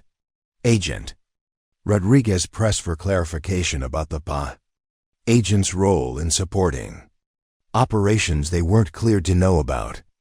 Dr. Vasquez, are you telling us that our routine intelligence work has been supporting classified operations that we weren't informed about? Your intelligence work has been excellent, Elena replied diplomatically. Your analysis and operational capabilities have provided critical support for operations that require the highest levels of security and operational effectiveness. The compartmentalization isn't a reflection of your qualifications, it's a requirement for operations that involve intelligence activities where broader knowledge could compromise operational security. Director Webb watched his agents struggle to understand that their work at Blackstone had been supporting operations at classification levels that exceeded their own clearances, and that Elena had been coordinating these operations while maintaining the cover of a technical support role. Agent Thompson asked the question that was now obvious to everyone in the room. Dr. Vasquez, what exactly is your actual position here? If you're coordinating Special Access Program operations, what's your real job title and authority level? Elena looked at Director Webb, clearly checking whether she was authorized to reveal information that would fundamentally change how the agents understood her role at Blackstone. Webb nodded, realizing that the crisis had made further concealment of Elena's actual responsibilities impossible. "My official title is Senior Analytical Coordinator for Strategic Operations Division," Elena said quietly. "I'm responsible for coordinating analytical support and operational planning for intelligence activities that require special access authorization and interagency coordination. My assignment here involves preparing analytical support for operations that cross traditional agency boundaries and require coordination with assets that operate under enhanced security protocols." The revelation that Elena was a senior coordinator for the Defense Intelligence Agency's most classified operations division transformed her from a mysterious technical consultant into someone whose actual responsibilities exceeded those of anyone else in the room, including Director Webb himself. The transformation in the room's atmosphere was immediate and palpable as Elena's true position settled into the consciousness of agents who had spent months dismissing her as support staff. Director Webb recognized that this moment required careful management. His operatives needed to understand Elena's actual authority while maintaining the operational focus necessary to address the developing crisis in Eastern Europe. Agent Kellerman was the first to find his voice, though his tone had shifted dramatically from the confident dismissal he had displayed just hours earlier. "Dr. Vasquez, Senior Coordinator Vasquez, I think I speak for everyone here when I say we need to understand how this changes our approach to the current crisis. If you're coordinating Operation Meridian, what do you need from our operational teams?" Elena's response demonstrated the strategic thinking that had earned her position within the Strategic Operations Division. She moved to the front of the conference room, her demeanor shifting from quiet observer to operational commander as she began outlining the scope of the crisis and the coordinated response it would require. "The situation in Eastern Europe represents a direct challenge to Operation Meridian's core objectives," Elena explained, activating the room's display systems to show intelligence assessments that none of the agents had previously seen. "Over the past 18 months, we've been developing intelligence on weapons trafficking networks that connect Eastern European criminal organizations with state-sponsored proliferation activities. The hostile intelligence operations that develop today are designed to neutralize our assets before we can identify the state sponsors involved." The displays showed a complex web of connections between criminal organizations, intelligence services, and government officials across multiple countries. Elena's analysis revealed patterns of cooperation and coordination that extended far beyond anything the agents had previously encountered in their routine intelligence work. The Prague asset who requested emergency extraction is actually Colonel Viktor Petrov, a former Soviet intelligence officer who has been providing information about the state sponsors behind the weapons trafficking networks, Elena continued. His intelligence has identified connections between Bulgarian organized crime, Romanian intelligence services, and proliferation activities that could provide weapons of mass destruction materials to terrorist organizations. Agent Chun studied the intelligence displays with growing comprehension of the operation's scope and importance. "Senior Coordinator, if Colonel Petrov's intelligence is accurate, we're looking at state-sponsored proliferation activities that could threaten American national security interests on a strategic level." "Exactly," Elena confirmed. "Which is why the hostile intelligence operations that develop today represent more than routine counter-surveillance. Someone with access to our operational planning provided specific information to hostile services to compromise our assets before Operation Meridian could achieve its objectives." Agent Rodriguez, whose experience with extraction operations in hostile environments made him understand the complexity of the operational challenge, asked about the immediate tactical requirements. Senior Coordinator. What are the operational parameters for extracting Colonel Petrov while maintaining the security of other Meridian assets in the region? Elena's response revealed the kind of operational planning expertise that distinguished the strategic coordinators from tactical operatives. The extraction must be coordinated with simultaneous operations in Vienna and Bucharest to maintain operational security for assets who aren't compromised but are operating in environments where hostile services are actively conducting surveillance operations. She manipulated the display systems to show real-time intelligence feeds from multiple locations throughout Eastern Europe. We have 3 other Meridian assets operating in the region who are currently secure, but vulnerable to the hostile intelligence operations that are developing. Any extraction operation that draws attention to our operational capabilities could compromise their security and destroy intelligence opportunities that took years to develop. Agent Thompson, whose analytical background helped him understand the strategic implications of Elena's operational planning, recognized the complexity of coordinating operations across multiple countries and intelligence agencies. Senior Coordinator. This level of operational coordination requires communication with assets and agencies that operate under different command structures and security protocols. How do we maintain operational security while coordinating activities across multiple organizations? Elena's answer revealed the advanced communication and coordination capabilities that had been developed to support Strategic Operations Division activities.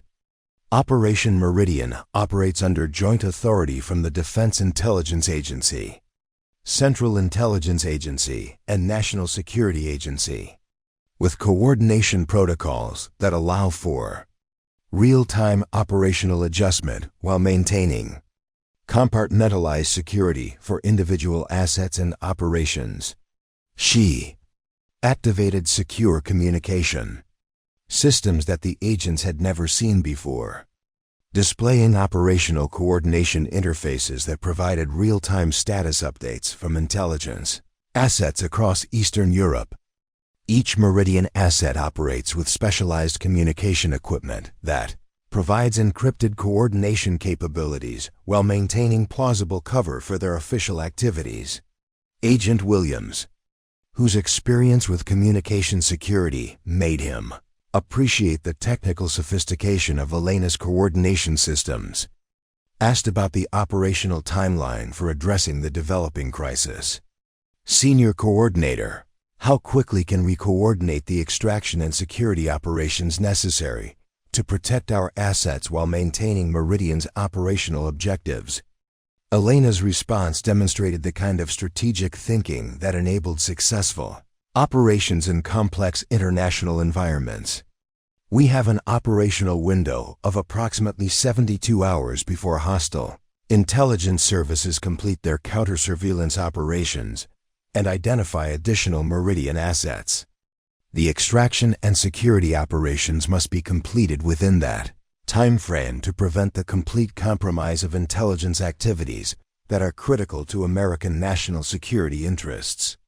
Director Webb, who had been observing his agent's interaction with Elena's revealed capabilities, recognized that his facility was now supporting operations that exceeded anything Blackstone had previously been involved in. Senior Coordinator Vasquez. What specific support do you need from Blackstone's operational teams to ensure the success of these time-critical operations? Elena's assessment of Blackstone's capabilities revealed her comprehensive understanding of the facility's strengths and limitations. Director Webb. Your operational teams provide exactly the kind of tactical expertise and regional experience that Meridian operations require. Agent Rodriguez's extraction experience will be critical for Colonel Petrov's operation. Agent Chun's analytical capabilities are essential for processing the intelligence we're receiving from multiple sources. Agent Thompson's communication security expertise will ensure operational coordination that maintains compartmentalized security. She paused, looking around the room at agents who were still adjusting to their new understanding of her role and their own involvement in strategic operations. Most importantly, your teams provide operational capabilities that can adapt to changing circumstances while maintaining the security protocols necessary for operations that involve national security interests at the highest levels. Agent Kellerman, whose initial skepticism about Elena's qualifications had been completely overturned by the revelation of her actual responsibilities, asked about the long-term implications of their involvement in Strategic Operations Division activities. Senior Coordinator, if Blackstone's teams are supporting operations at this classification level, what does that mean for our future assignments and responsibilities? Elena's response revealed the strategic planning that had guided her assignment to Blackstone and the facility selection for supporting Strategic Operations Division activities. Operation Meridian is the first of several operations that will require the kind of tactical expertise and analytical capabilities that Blackstone provides. Your facility has been selected to provide operational support for intelligence activities that require coordination between multiple agencies and operations in international environments where conventional diplomatic and military approaches are insufficient. The implications of Elena's statement were clear. Blackstone's role within the intelligence community was evolving to support operations that pushed the boundaries of conventional intelligence work, and the agents who had been conducting routine surveillance and analysis operations were now being integrated into strategic activities that could affect international relations at the highest levels. Agent Chun summarized the transformation that was occurring in the room's understanding of their work and responsibilities. Senior Coordinator, it sounds like we're transitioning from supporting routine intelligence operations to providing tactical capabilities for strategic operations that involve national security interests we weren't previously aware of. That's exactly right, Elena confirmed. Your capabilities and experience make you ideal for operations that require tactical excellence within strategic contexts that involve multiple agencies, international coordination, and security requirements that exceed CONVENTIONAL classification levels. Director Webb realized that Elena's revelation had fundamentally changed Blackstone's mission and his agents' roles within the intelligence community, transforming them from facility operatives into strategic assets supporting operations that would test the limits of American intelligence capabilities in increasingly complex international environments. The transformation in how Blackstone's agents viewed Elena was profound and immediate, but it extended far beyond simple recognition of her authority. The revelation of her true role as Senior Analytical Coordinator for Strategic Operations Division created a cascade of realizations that fundamentally altered each agent's understanding of their own work, their facility's mission, and their place within the broader intelligence community. Agent Rodriguez found himself mentally reviewing every interaction he had experienced with Elena over the past 6 months, now understanding that her seemingly casual observations about operational security and tactical planning had actually been assessments from someone whose expertise far exceeded his own. The Prague intercepts that she had decoded with apparent ease weren't lucky guesses or academic knowledge. They were the work of someone who had been tracking Czech criminal networks and intelligence services as part of strategic operations that had been developing for months. Senior Coordinator, Rodriguez said, his voice carrying a respect that had been entirely absent from his previous interactions with Elena. When you helped me with the Prague communications analysis, you weren't just providing technical support. You were coordinating intelligence that was directly connected to Operation Meridian assets in the field. Elena nodded, her expression acknowledging Rodriguez's growing understanding of the situation. Your analysis of the prod intercepts provided critical confirmation of intelligence that our assets had been developing through other channels. Your work helped verify information about weapons, trafficking activities that we needed to validate before proceeding with more sensitive collection operations.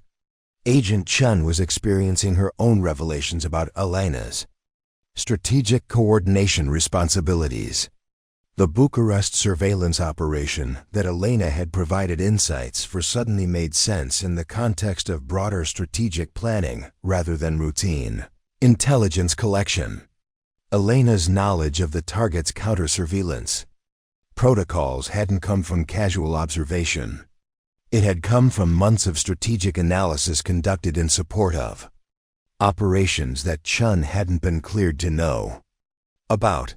The surveillance recommendations you provided for the Bucharest operation, Chun said, her tone reflecting both admiration and embarrassment about her previous dismissive attitude. Those weren't just technical suggestions. You were coordinating our tactical activities with strategic operations that required precise timing and operational security. Your surveillance capabilities provided exactly the kind of tactical intelligence that strategic operations require. Elena replied diplomatically.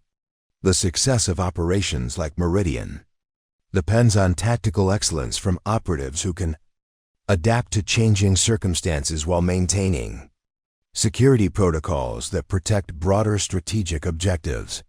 Agent Thompson was grappling with the implications of Elena's coordination role for communication security and operational planning. His previous assumptions about Elena's technical knowledge were being replaced by understanding that her expertise extended far beyond routine system administration to encompass strategic communication planning for operations that crossed multiple agency boundaries and international jurisdictions. Senior Coordinator, the communication security recommendations you've been providing weren't just about protecting our routine operations, Thompson observed. You were ensuring that our tactical communications didn't compromise strategic operations, that we're using overlapping infrastructure and operational environments. Elena's response revealed the complexity of coordinating operations that required seamless integration between tactical and strategic activities. Strategic operations like Meridian require communication security that protects not just individual operations, but entire networks of intelligence activities that could be compromised if operational security protocols aren't maintained at every level. Agent Williams was reconsidering his assessment of Elena's analytical capabilities in light of her revealed role in strategic operations coordination. The surveillance analysis she had provided regarding the Istanbul operation now appeared to represent expertise that came from coordinating similar operations across multiple international environments, rather than academic knowledge of surveillance techniques. The surveillance patterns you identified in the Istanbul footage, Williams said, his voice reflecting genuine professional admiration. You recognize those patterns because you've been coordinating operations in similar environments where hostile intelligence services use consistent counter-surveillance methodologies. Experience with hostile intelligence operations provides pattern recognition capabilities that become automatic after coordinating operations in multiple denied environments, Elena explained. The tactical expertise that agents like you provide is essential for strategic operations that require rapid adaptation to changing threat environments. Agent Kellerman was struggling with the most fundamental transformation in his understanding of Elena's role and capabilities. His initial confidence in dismissing her qualifications had been based on assumptions about operational requirements that were now revealed to be incomplete. Elena's quiet demeanor and technical focus hadn't indicated limitations. They had reflected operational security, disciplines that protected strategic activities. He hadn't been cleared to know about. Senior Coordinator, I need to acknowledge that my assessment of your qualifications was based on a fundamental misunderstanding of your actual responsibilities, Kellerman said, his tone carrying genuine professional respect. Your operational security and compartmentalization protocols prevented me from recognizing capabilities that far exceed my own experience and training. Elena's response demonstrated the diplomatic skills that enabled effective coordination between personnel with different security clearances and operational responsibilities. Agent Kellerman, your tactical expertise and operational experience provide exactly the kind of capabilities that strategic operations require. The compartmentalization protocols aren't about qualifications. They're about maintaining security for operations that involve multiple agencies and international coordination requirements. Director Webb observed the transformation occurring among his agents with professional satisfaction and strategic concern. The revelation of Elena's actual role had solved personnel management issues that had been developing for months, but it had also revealed that his facility was now supporting operations that exceeded his own oversight responsibilities and operational experience. Senior Coordinator Vasquez, Webb said, addressing Elena with the formal recognition that her position deserved. I think it's important for my agents to understand how their integration into Strategic Operations Division activities will affect their responsibilities and career development within the intelligence community. Elena's response revealed the strategic planning that had guided her assignment to Blackstone and the facility selection for supporting advanced intelligence operations. Director Webb, the agents at this facility provide a unique combination of tactical expertise, analytical capabilities, and adaptability that makes them ideal for operations that require excellence at the tactical level while supporting strategic objectives that involve national security interests at the highest levels. She looked around the room at agents who were still processing the transformation in their understanding of their work and responsibilities. Your experience with complex international operations, your analytical capabilities, and your ability to maintain operational security under challenging circumstances make you exactly the kind of personnel that strategic operations require. Agent Chun asked the question that was occurring to several people in the room. Senior Coordinator, how does our integration into Strategic Operations Division activities affect our career progression and future assignments within the intelligence community? Elena's answer revealed opportunities that none of the agents had previously considered. Strategic Operations Division personnel are among the most highly qualified and experienced professionals in the intelligence community. Your integration into strategic operations provides career development opportunities that are available only to personnel who demonstrate excellence in the most challenging operational environments. The transformation in the room's atmosphere was complete. Elena had evolved from dismissed technical support to respected strategic coordinator, while the agents had discovered that their routine intelligence work had been supporting operations that pushed the boundaries of American intelligence capabilities in Codilis. International environments. Agent Rodriguez summarized the collective realization that was occurring among Blackstone's operational teams.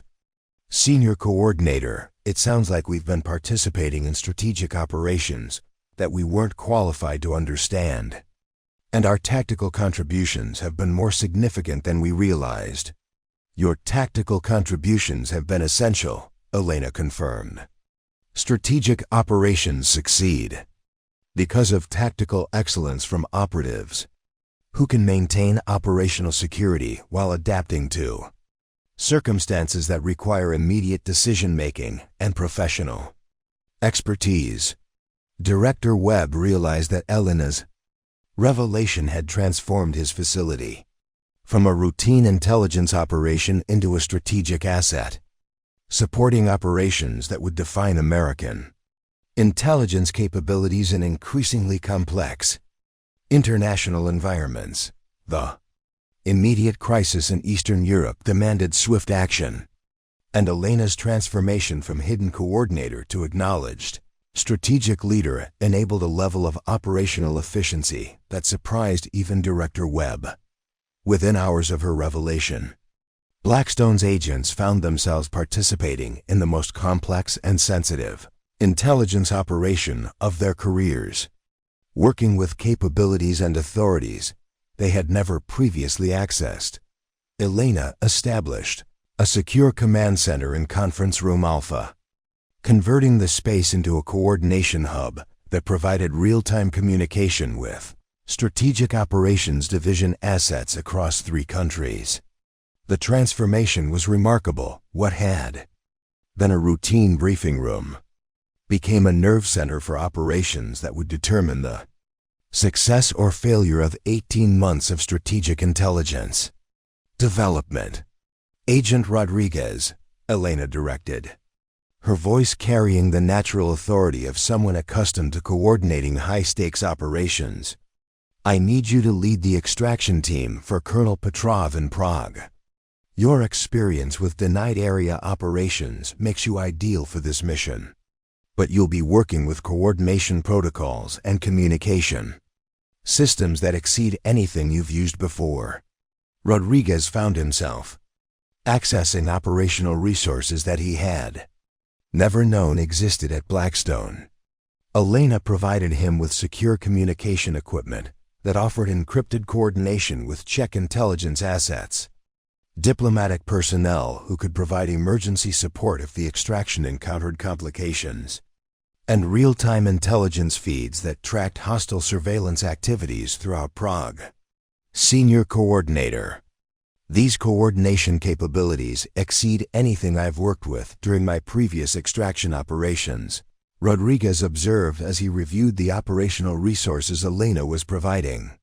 How long has this level of support infrastructure been available?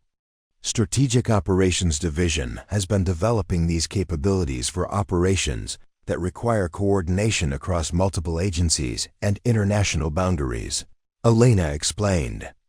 The infrastructure has been available, but access is restricted to operations that meet specific strategic criteria and security requirements.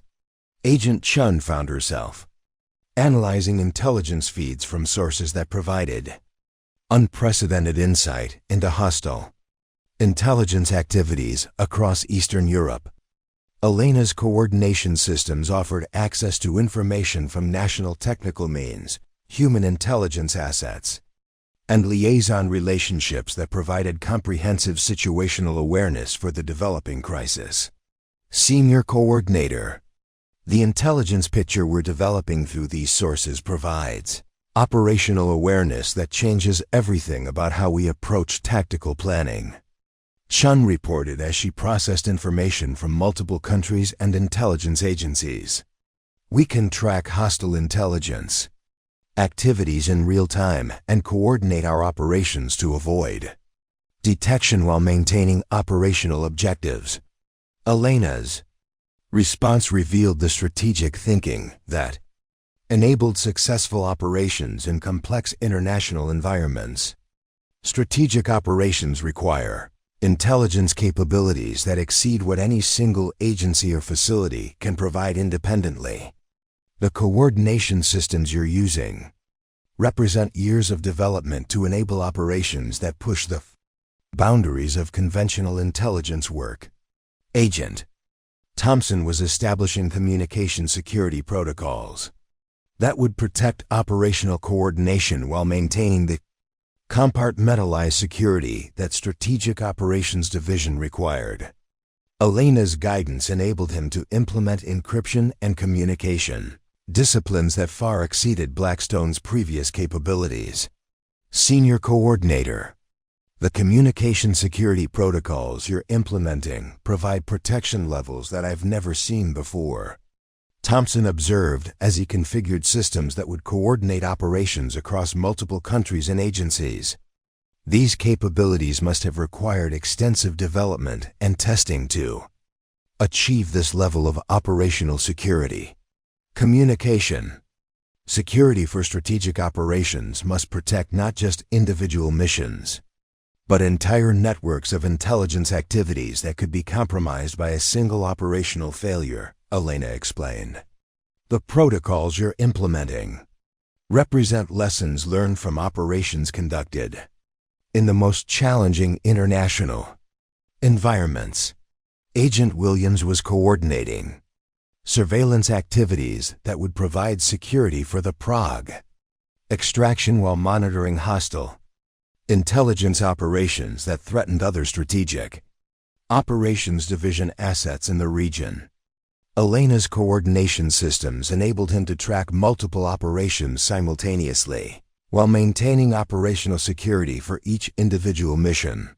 Senior Coordinator The operational coordination capabilities you're providing enable us to conduct multiple operations simultaneously while maintaining security for activities that we don't have visibility into, Williams reported.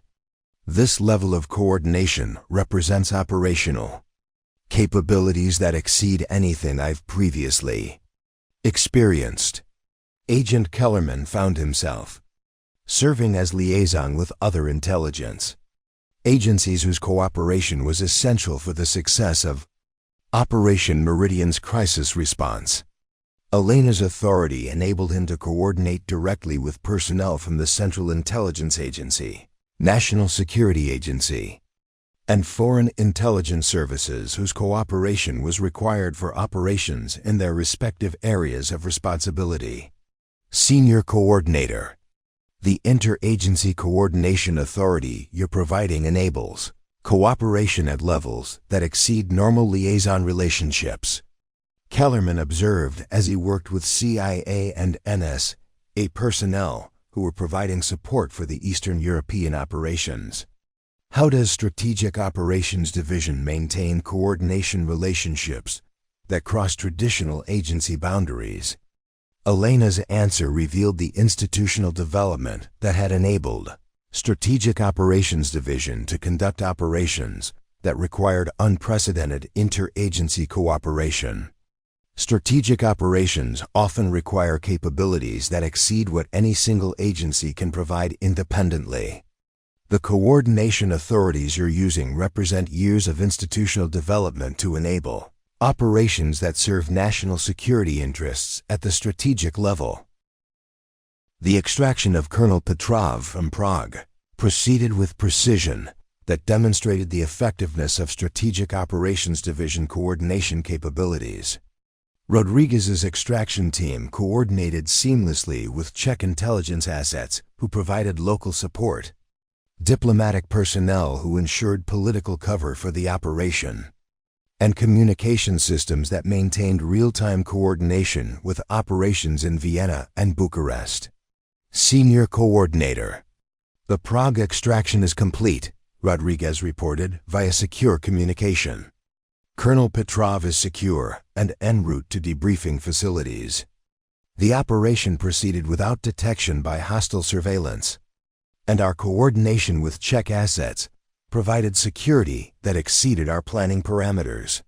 Simultaneously, Chun's analysis of hostile intelligence activities enabled Agent Williams to coordinate security operations that protected other Strategic Operations Division assets, while they continued intelligence collection activities that would advance Operation Meridian's strategic objectives. Senior Coordinator.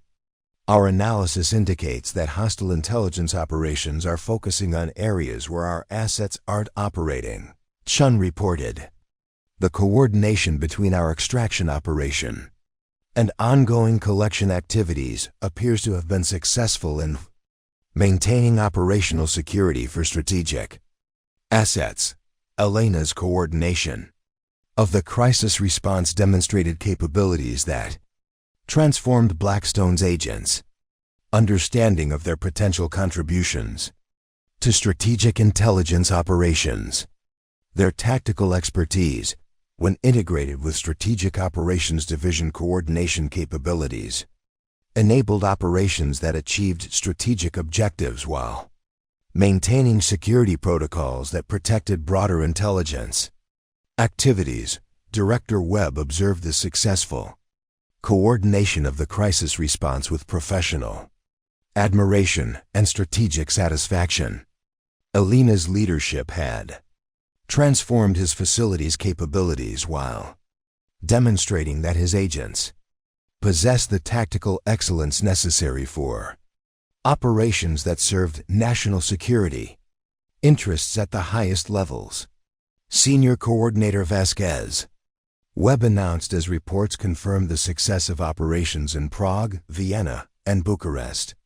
Your coordination of this crisis response has demonstrated operational capabilities that exceed anything this facility has previously achieved.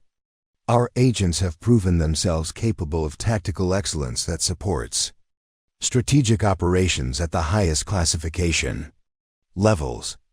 Elena's response reflected both professional satisfaction with the operation's success and strategic awareness of the implications for future operations. Director Webb. Your agents have demonstrated exactly the kind of tactical expertise and adaptability that strategic operations require. Their performance during this crisis confirms that this facility provides capabilities that are essential for operations that serve national security interests in increasingly complex international environments. The successful resolution of the Eastern European crisis had validated Elena's strategic coordination capabilities while proving that Blackstone's agents could provide tactical excellence for operations that pushed the boundaries of American intelligence capabilities. More importantly, it had demonstrated that the integration of tactical expertise with strategic coordination could achieve operational success in environments that challenged conventional intelligence approaches. Agent Rodriguez summarized the collective realization among Blackstone's operational teams. Senior Coordinator. This operation has shown us capabilities and responsibilities that we didn't know existed within the intelligence community. Our tactical work has contributed to strategic operations that serve national security interests at levels we weren't previously aware of. Elena's acknowledgement reflected the strategic vision that had guided her assignment to Blackstone and the facility's integration into Strategic Operations Division activities. Your tactical contributions have been essential for operations that require excellence at every level of coordination and execution.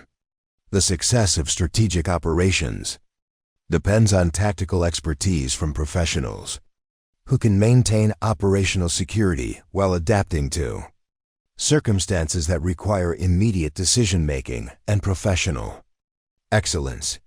The aftermath of the Eastern European crisis settlement provided a moment of reflection that allowed both Elena and Blackstone's agents to contemplate the broader implications of what they had experienced together. The successful coordination of Operation Meridian's crisis response had proven that tactical excellence, when properly integrated with strategic coordination, could achieve objectives that seemed impossible through conventional approaches.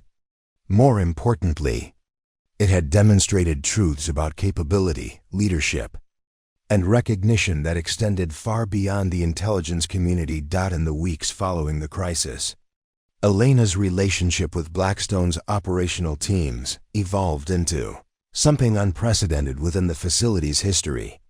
Her authority was no longer questioned, but more significantly, her approach to leadership had transformed how the agents understood the relationship between competence and recognition, between quiet effectiveness and visible achievement.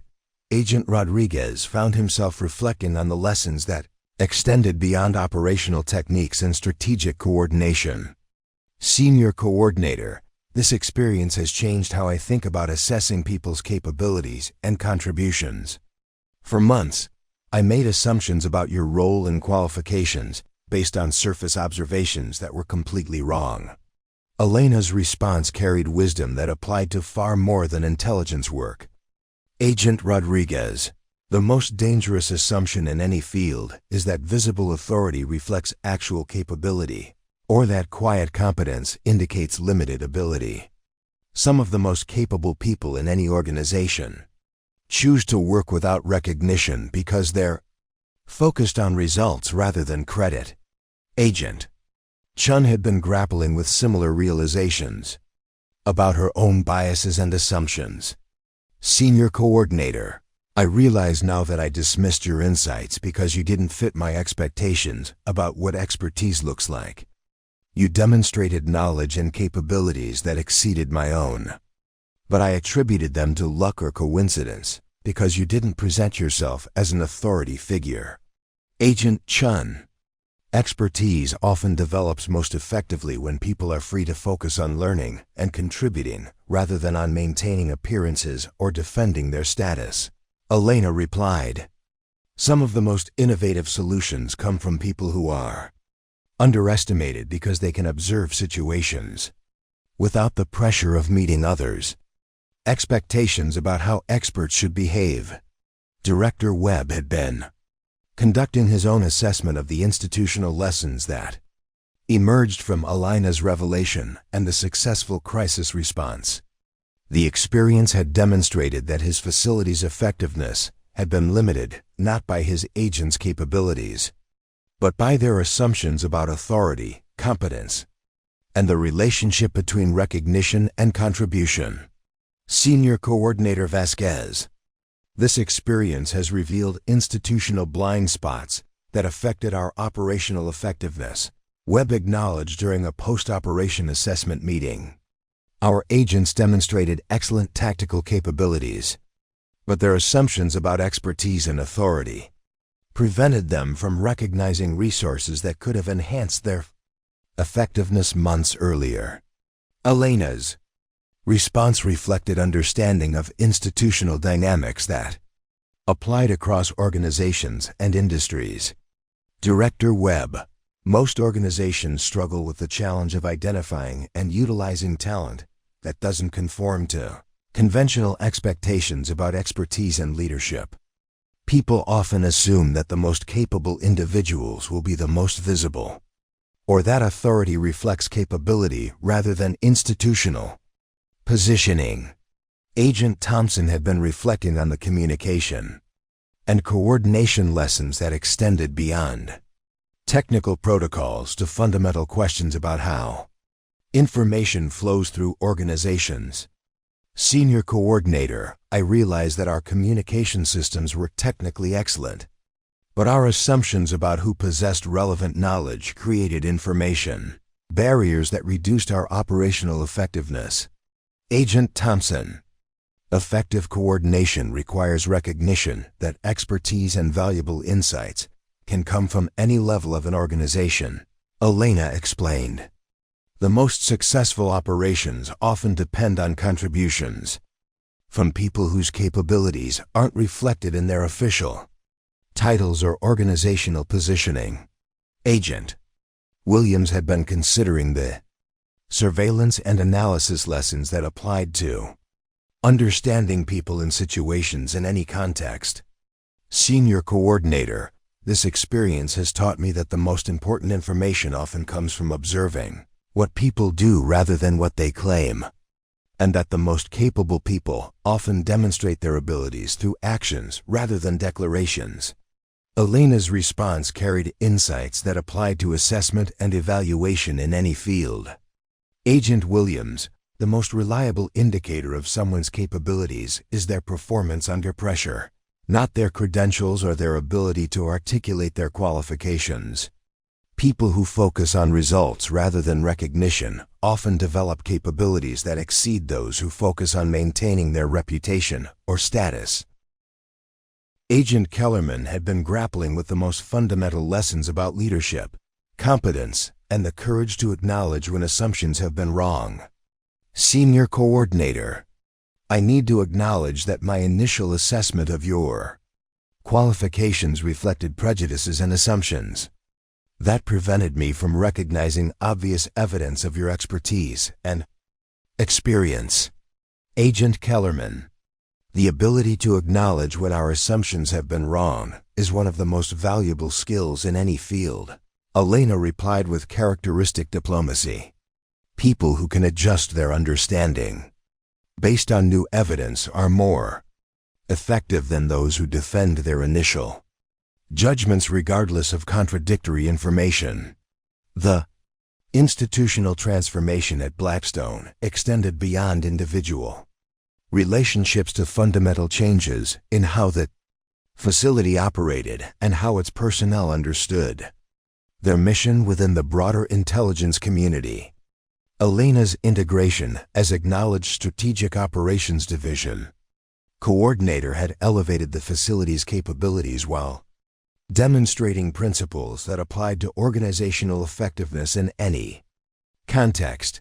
The lesson that emerges from this experience, Elena observed during a facility-wide briefing several weeks after the crisis, is that organizational effectiveness depends on recognizing and utilizing all available talent, regardless of whether that talent conforms to conventional expectations about expertise and authority. She continued with insights that applied far beyond intelligence work. The most successful organizations are those that create environments where people are evaluated based on their contributions rather than their ability to meet superficial expectations about how experts should look, sound, or behave.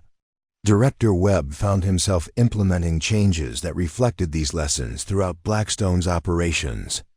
Personnel valuations began to focus more heavily on actual performance and problem-solving capabilities rather than conventional indicators of expertise.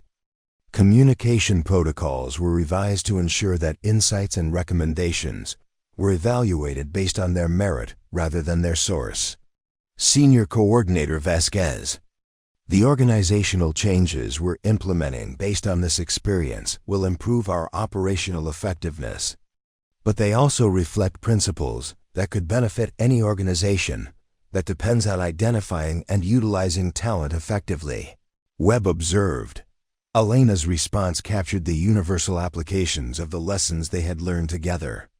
Director Webb, the principles that enable effective intelligence operations, rigorous evaluation of evidence, recognition that capability can come from unexpected sources, and the wisdom to distinguish between appearance and substance are the same principles that enable success in any field that requires solving complex problems under pressure. The broader lesson that emerged from Elena's revelation and Blackstone's transformation was both simple and profound. Strength, expertise, and leadership often develop most effectively in environments where people are free to focus on results rather than recognition. The most dangerous assumption in any organization is that visible authority reflects actual capability, or that quiet competence indicates limited potential. The people who change the world, Elena reflected during her final briefing to the agents who had learned to recognize her true capabilities, are often the ones who choose to work without fanfare because they understand that the most important achievements are measured by their impact rather than by the recognition they generate.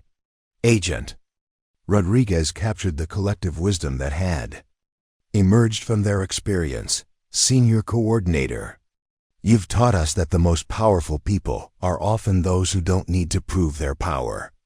And the most capable people are often those who let their work speak for itself.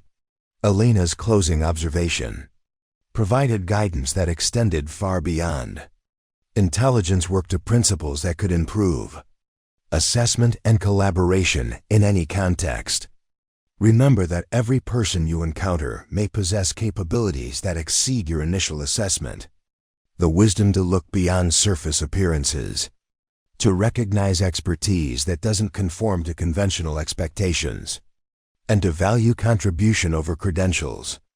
These are the skills that enable individuals and organizations to achieve excellence in any field. The transformation at Blackstone had proven that true strength whispers while weakness shouts, and that the most extraordinary people are often those who choose to work quietly in service of objectives that matter more than personal recognition. In a world that often confuses visibility with value and noise with competence, Elena Vasquez had demonstrated that genuine expertise speaks through results rather than rhetoric, and that the most powerful leaders are often those who don't need to announce their authority because their capabilities speak for themselves. Up next, you've got 2 more standout stories right on your screen. If this one hit the mark, you won't want to pass these up. Just click and check them out.